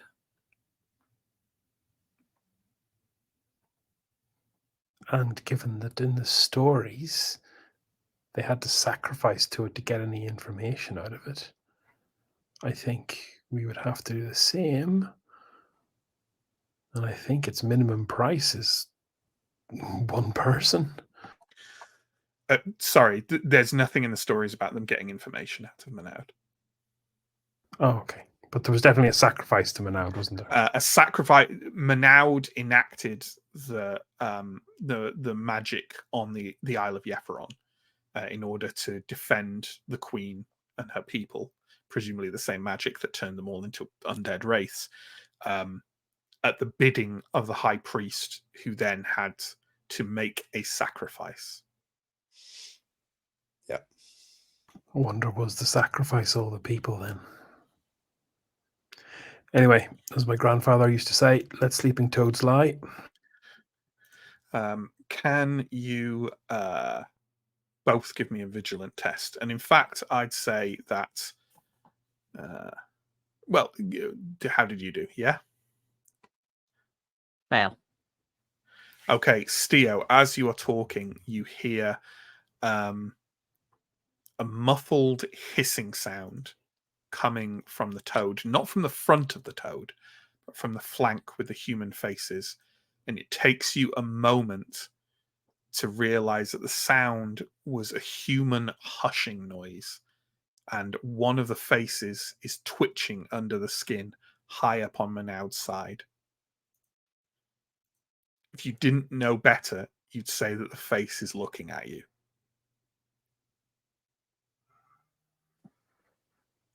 Now's a good time to leave, Serdar. Are you sure? And Tom is with you and says, I think maybe we should talk to him. What was the name of the priest? Garathve.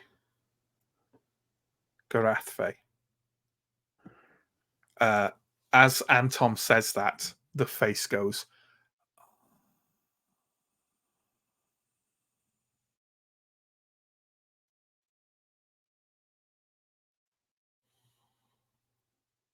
Inaudibly.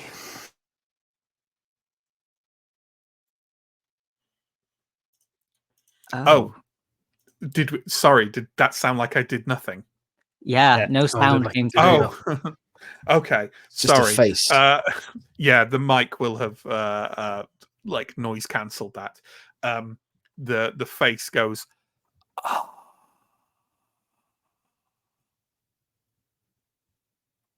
We heard the first second of it. Okay. It makes a sighing, hissing noise. Right. Spooky exhale. Yes. Anton, can we just be direct? Can you just ask it what the password to Carvosti is? I mean, that's not the information you're looking for. That's what it was. Oh my am I God, right? what quest am I on? That You're looking for the Josephia location knows. of Eusebia Yeah. knows the code. You We need to know know. where the door is. Yeah, and how to get into the under. Yeah. Yeah. Okay. The underworld. Yeah. So Anton takes a step closer to the face, and you see that as the face turns to see him, the toad's skin almost kind of rolls back across, and you see underneath a wet looking ancient human face wearing an exquisitely engraved gold headband embellished with gems, with a Manaud cross at its front. The ancient face glances sluggishly at you from its place at the deity's right shoulder, and the mouth opens and he speaks something none of you understand. Although, actually, Askarai, why don't you give me a cunning roll at, let's say, a -4? You haven't studied the languages, so not like Anton has. I think you can get a roll. Okay. Need a 6 or less.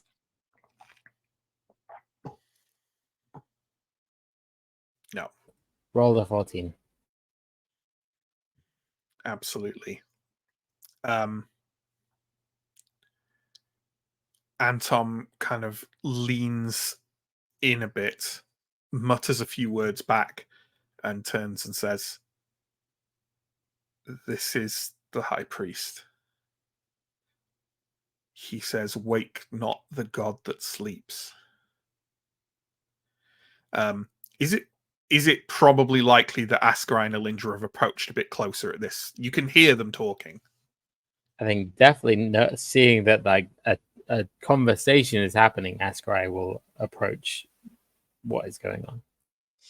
Yeah, I think Alindra's going to try to get within earshot, but no closer. Sure.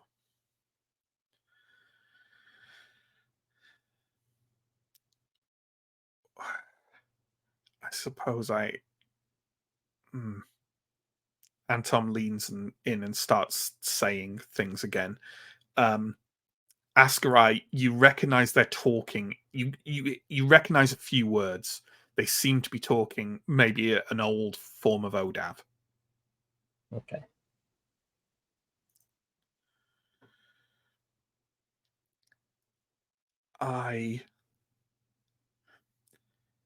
He has asked us if we have come here to seek to destroy Karvosti.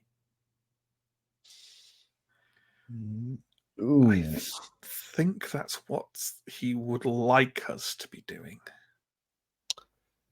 Tell him yes. Yeah. Not sure it's a And Tom guild. looks slightly reluctant to lie to him, but does start speaking and does so. You perhaps tell him that our actions could lead to the downfall of Karvosti, which is true. Well, there's and a horrible unfortunate. sudden realization for you all to have. Yeah. Anton speaks.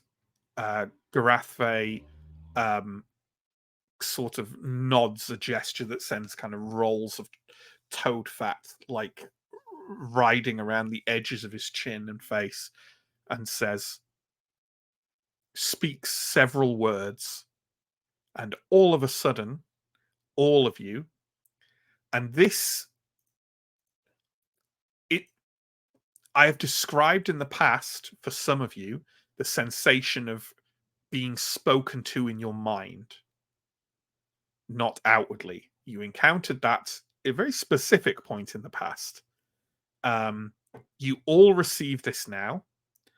I am going to flash something, an image that Garathve places in the forefront of your mind up on screen.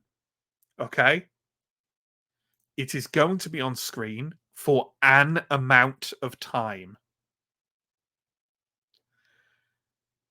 I'm going to let all of you get whatever you want, whether that's pen and paper or fucking Microsoft Paint or whatever, because you are going to have just that length of time.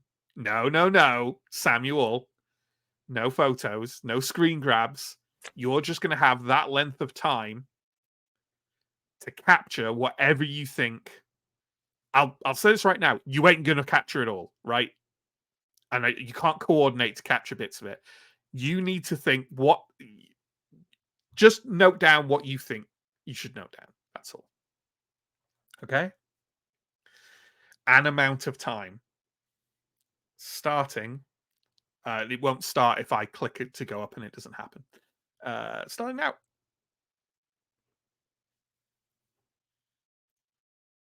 Time progresses.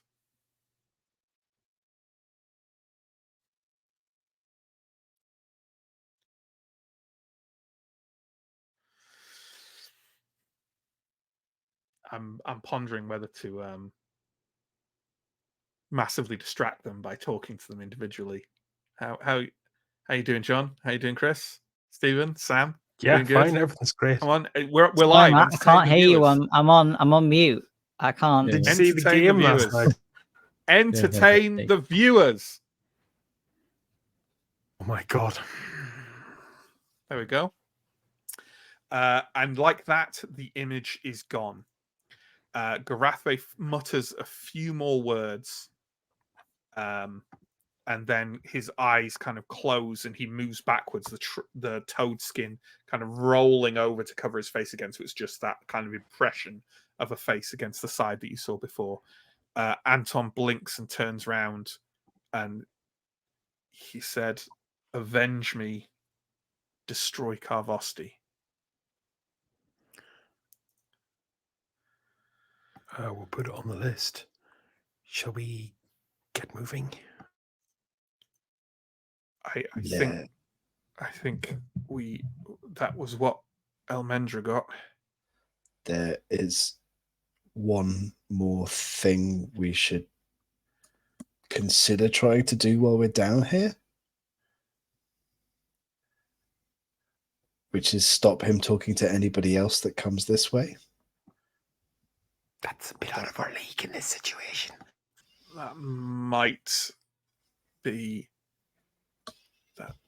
mean trying to fight a god.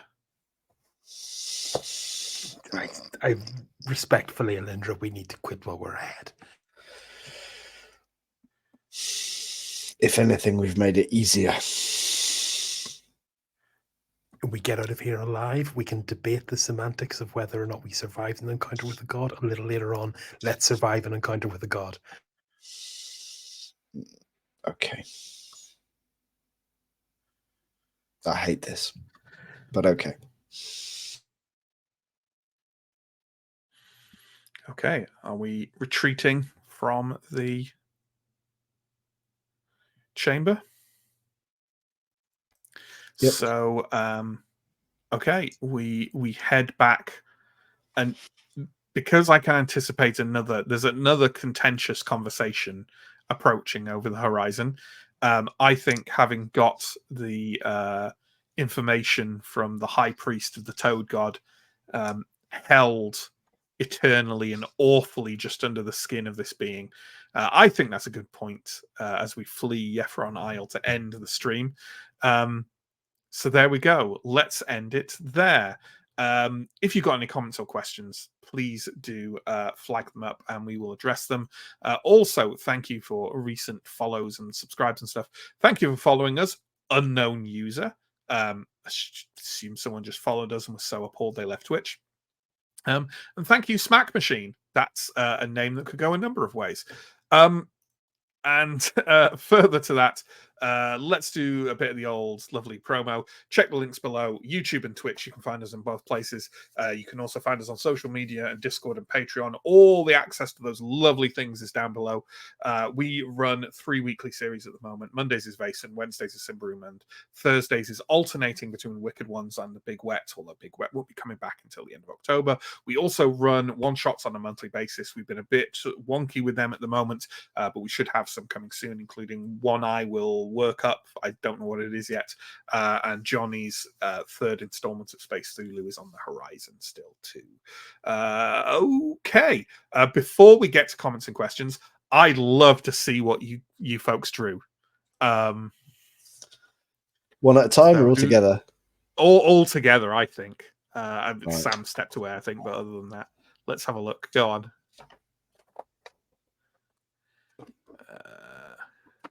But now I can't. Oh, wow, see. John. Those are pretty good. good. Those are pretty good. How about yours, Chris? Did you do it digitally? Oh, you're on mute. You're on mute. Sorry, I was kind of trying to. I didn't write anything down, but I was trying to commit stuff to memory. There was kind of a totem in the bottom that was kind of a kind of scrangly looking, almost automaton thing. There was a ghostly apparition in the top center that looked like it was kind of made of bits and pieces. There was another figure on the far left, which I didn't understand a bit. And the approach from what I assume is Lake Volgoma requires us to walk inland, find the pattern stone, and then walk north. And at some point we go underground to a cleft. Nice. And then it's basically, and then the path describes an arc. The main thing I wanted to make sure I capture was like this looked like the entry point, so I wanted to capture this protrusion to like see where we get. Oh god, I don't know where my finger is, where we get in. And then I figured the rest of it, I had no chance of drawing the rest of it, so I just went meh. I labeled mine brain mound. Sure. So that's what I think Sure. we're looking for. How did you do, Sam? I have got that there's like stone with cauldrons at the entrance near the shore. East, then north, then east, then south, then east. Monster at the first turn, another at the south turn, but then there's 3 monsters looking things total. I don't know exactly where they all are, but I know that there was 3 of them. They all looked absolutely horrifying. So I will say this: there is one real prime bit of information you're meant to lift from that. Every single one of you got it. So that's you can all rest easy. I'm not going to tell you what it is, obviously. So comments and questions, please, John. Let's see. Steve, the party will be descending a narrow, steep staircase with Steele in the lead holding the spear. An unfortunate slip and a terrible fall, and we could end it with a total party kebab. TPK. You've just TPK, spoiled the ending shame. of this whole series, Steve. For shame. Oh. Not only shame on Steve, but shame to everyone who enjoyed it. Next. Steven. I can't wait to see Askarai one-shot the giant toad god before Steel gets a chance to step in. It's going to be epic. Well, Didn't quite go that way, but didn't quite go the that rolls way. tonight were awful. They Mhm. weren't good. I think Mike's cursed us from afar. Yeah, Anton did all right. 0 and No. 120, unless he has another really bad day and he accidentally shoots the spear, thus breaking it before it gets a story worthy steer. That would be typical Steel and typical Anthem. I feel like to ruin Steel's spear before he can properly make it the legendary artifact it should be. Sure. Pet the toad. Pet the toad. Should have petted the toad. Still time to pet the toad. I do like. I don't know if this is too spoilery, but I would like to know what would happen if we had petted the toad. If you literally just pet the toad, I don't think much. Okay. What if we poked the priest in the face with a spear with a no backstory? Well, here we go, and this is going into my ongoing kind of level of appreciative criticism for the Throne of Thorns campaign. Would you believe the book assumes you will do nothing but speak to Garathe? Oh. There is nothing in there about what happens if you stick a spear in Manaud. So that kind of Really? makes sense because they have seeded what happens with Elder Gods of the Forest, assuming you've played the Copper Crown before coming into this. But if you hadn't, and this is your first instance, you'd kind of be like, oh. Yeah, but Throne of Thorns as well. The beheaded god was plenty of god. But the three gods in the Copper Crown in the Tomb of Dying Dreams all have stats. That is actually a bit nuts, isn't it? Manaud doesn't. Especially because we and I can't so imagine many with you. groups would just straight up start attacking the toad. Yeah, and that's the thing. Like we as a group have the idea of stopping further parties from gaining this information, and I feel like other people would also have that kind of thought in their mind, and the way to do that will be to kill the toad. I mean, it's not like if you are curious, what I probably would have done if you'd gone, let's just stab the high priest in the fucking face and probably just kill him, and then we'd have to. If you'd done that, I would have had Manaud wake up. At which point, I would imagine you would have run away, so I wouldn't have had to try and make up stats for him. But and then if we'd hung around at that point, I think we would have deserved the TPK, right? I think one of the weird things about the Throne of Thorns campaign as it's written is there's a lot of looseness in the order you do things and choices in how you do things, apart from very central turning points of the narrative or the moments where you get the information, right, where you get the exposition, where it always assumes that you'll do the sensible, smart thing, which in my experience is almost the last thing that role players tend to do. Just bless the writers of Symbaroum.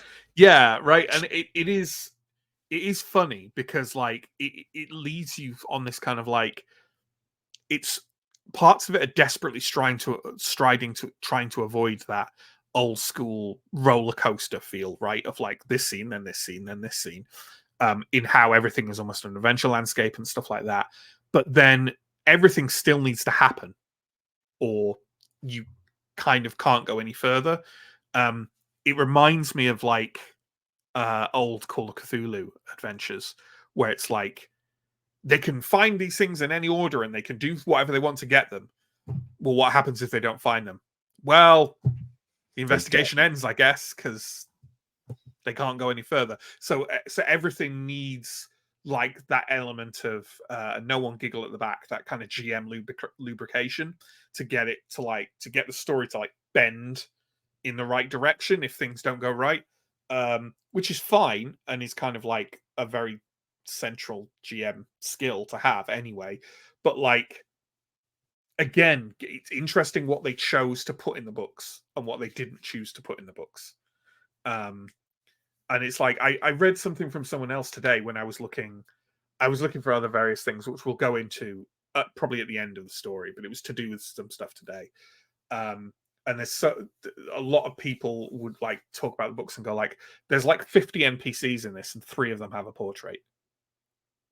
And then like there's these whole other sections that spin off on like these wild things, and then this like so many of the scenes are just like, oh, they go in here and there's a thing here, and that's fundamental to the course of the thing, and then they move on. And it's like, bleh. Like this one isn't too bad, but for example, New Earthmore is like, oh, you meet the runaway, the girl who's run away from Carvosti. Here's a short series of bullet points on what she tells you.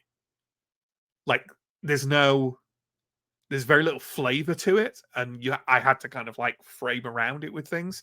And it's interesting what they choose to focus on and what they don't, and what and how, as I say, the book is like half source book and half story.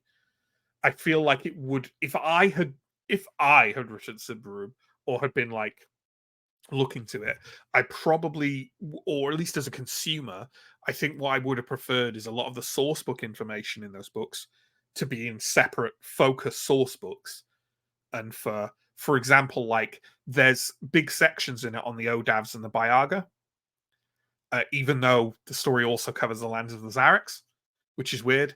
That's fine because I made up all stuff about Zareks myself anyway, so it's fine that I'm not going against that canon now. But like, I would prefer them to release a book that's about the barbarian clans. You know, that's a source book that's like, here are the however many there are, 8 or 9 different clans. Here's like a section for each of them that talks about their culture and their lands and stuff like that, and you can use that. And then here's the Throne of Thorns book that is the story with a bit more meat on the bones and like portraits for NPCs and stuff like that. That's a very 90s format, but that's what I like, I guess. And it's just this weird cluster of things sometimes, which leads to situations like this, which is a fundamental crux point of this story, but it literally doesn't consider you doing anything other than just talking to him and getting the information. It's just weird. I feel like as well, the book must have had like stuff that happens around that like elf in the middle of the huge ring of wraiths, which is like a more of a side quest. I mean, based on what we've done, feels like must have been more of a side quest than this toad, which is like at the center of everything. But like there must be some stuff about that, and there's nothing about the toad and his stats or what he does. And there is and there isn't, because again, and without spoilers, because I guess we're not going back and trying to go interact with that elf, so we just probably want to leave the island as fast as possible now to avoid getting corrupted horribly. But like that scene is kind of the same.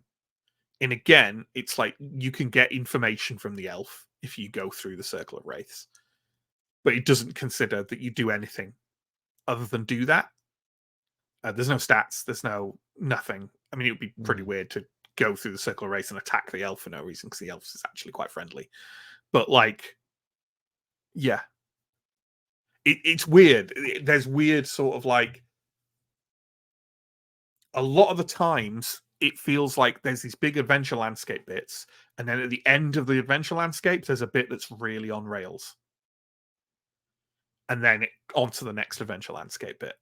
And it's quite, not all of them's like that, but there's enough that it's quite odd in a way. But yeah, it's just different ways different authors choose to put together things. And it's not like I obviously really like this. I wouldn't have run it for whatever we'd going on for now, 3 years if I didn't. But it's probably not how I choose to do it. But that's me. Yeah, 0-120. Matt, if the PCs for some reason had attacked the God Toad, what you would have done? I think I've answered that right. That I would have had it like, if you'd have actually gone, okay, no, we're standing on ground and we're fighting it. I mean, what I would have had to do is say, okay, the stream kind of has to end there, and then give me a week to make stats for this, and then we'll move on to that next week. That's probably what I would have had to have done. In the same way I do it with an offline story. If like it's completely gone off, off course in a way, and I'm not prepared for it. And this is my advice to all GMs out there: don't be afraid to just stop and either just quickly reconfigure something in half an hour or whatever, or say, okay, well, we have to end there for the week because we've veered wildly off. And it's like, you don't always need to do that. A lot of time you can improvise, but if it's like a climactic fight against a toad god where you don't have a stat block, yeah, I feel like the combination of facts, toad god, and no stat block would, I think, strongly imply to me as it's just not a thing to be fucked with. Like, if it has a stat block, it can be killed. sure. But like I said, they've already encountered 3 sort of equivalent level gods in a previous story, and they all 3 had stat blocks. And that story made clear, like, they can fight them if they want. They can fight Fangaffa, Mother of Thorns, if they want. It's probably not going to end up well. Yeah. So you just do have in the end, they ended up. Yeah. So you just do have to stat something absolutely disgusting then. I guess that's what I'd have done. I guess. I don't know. I think that's like, even if the toad god is like easily going to murder us, you still need to tell us, like, what do we roll for defense? Like, what do we roll for, like, you can't just be like, it kills you in one hit, because that's like, okay, well, that's, it's going to seem like bullshit. Unfair, it feels, yeah. You still have to, like, give us a chance to recognize, okay, this is like, we've made a horrible error. Well. Yeah. We need to run away. Time to take those disengage attacks and run away. Yeah. This feels like one of the reasons why you shouldn't give NPC control over the player characters, because you should have like a divining rod NPC. So whenever the characters do something so stupid, like fight a god, it's just like, okay, one hit kill that NPC then. It's like, that'll teach you. Now you've lost your friend. The canary. Yeah, but I don't. Yeah, but I don't like. I feel that's almost. It feels almost gamey to do that. Like it's like an odd. Yeah, I definitely for something like this, I'd want like. Fucking Call of Cthulhu even has stat blocks for great old ones, right? You're not meant to fight them. You'll fucking die if you fight them, but it still has the stat blocks because like. It doesn't just want to make it purely narrative. I used to play tabletop with a guy who consistently made just incredibly poor in character decisions, to the extent that whatever game we were playing in that group, there was a house rule that he had to take some skill along the lines of the GM steps in and says, no, don't do this. Yeah. Just to try to keep things on the rails.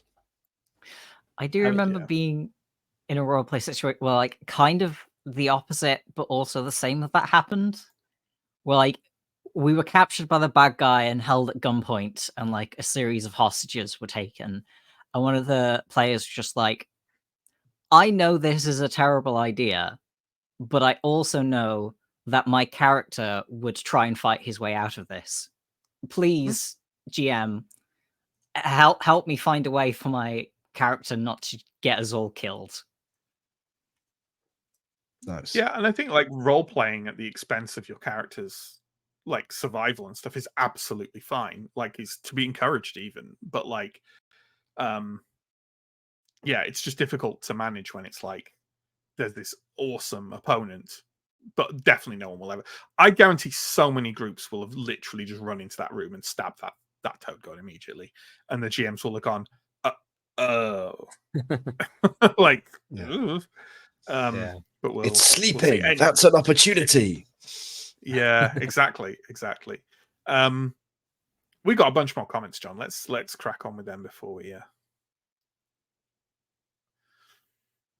42. There's no penalty for loosing arrows into melees. There isn't in the book, but what it is in the book is there is line of sight rules that state essentially if people are engaged in combat, you effectively can't shoot into combat because you can't have line of sight. What we have slightly modified that to be is that you can shoot into combat on 2 occasions.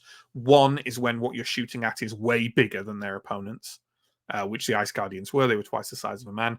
Or if you have a height advantage to be able to look down. In either case, a fumble, as it were, on a 20 means that the shot hits someone else fighting them, which needn't necessarily be your friends. It's someone else in that engagement. So if it's multiple people, I'd roll for it. So it still might hit an enemy if there are multiple enemies and things. But like that's the idea anyway. That's how we've homebrewed it. Azimuth, I did like the Hell Knight floor dice rules. Yeah, that I can't remember the exact thing of it, but if you drop your dice on the floor, you get horribly punished by something. I can't remember. I have my Hell Knight cheat sheet somewhere, but They're My called D20 complications. is still missing somewhere, so hopefully it's found or something. yeah. F's in chat. Next. Don't Kick Food, didn't he have a stone that exploded in fire when it was Holy Order? Now. It's a good point. It's a good point and well remembered. But the stone, in my brain, it's exploding in fire when the Holy Aura rolled over it was more a function of it reacting to being held by Malrogan as well as the Holy Aura. So it was like reacting to being to the Holy Aura plus the presence of a powerful evil, undead evil was how I had it in my head. But either way, Anton now has it attuned to him. So I'd say that he could control whether it reacts or not in that particular way. I don't see it on Antom's like sheet of stuff. The Sunstone. It should be. I mean, I know it, that right? yeah, but he probably maybe just left hasn't somewhere, noted or- it down on there. Yeah, He probably I guess just so. hasn't noted it down there. It's fine. Yeah. Next. Dungeoneering VTT all together, and Matt can only see it for a few seconds.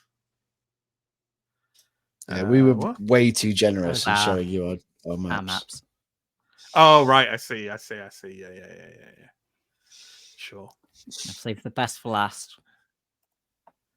Steve, Elindra's just taking this turn to chill out. That's not cool, man.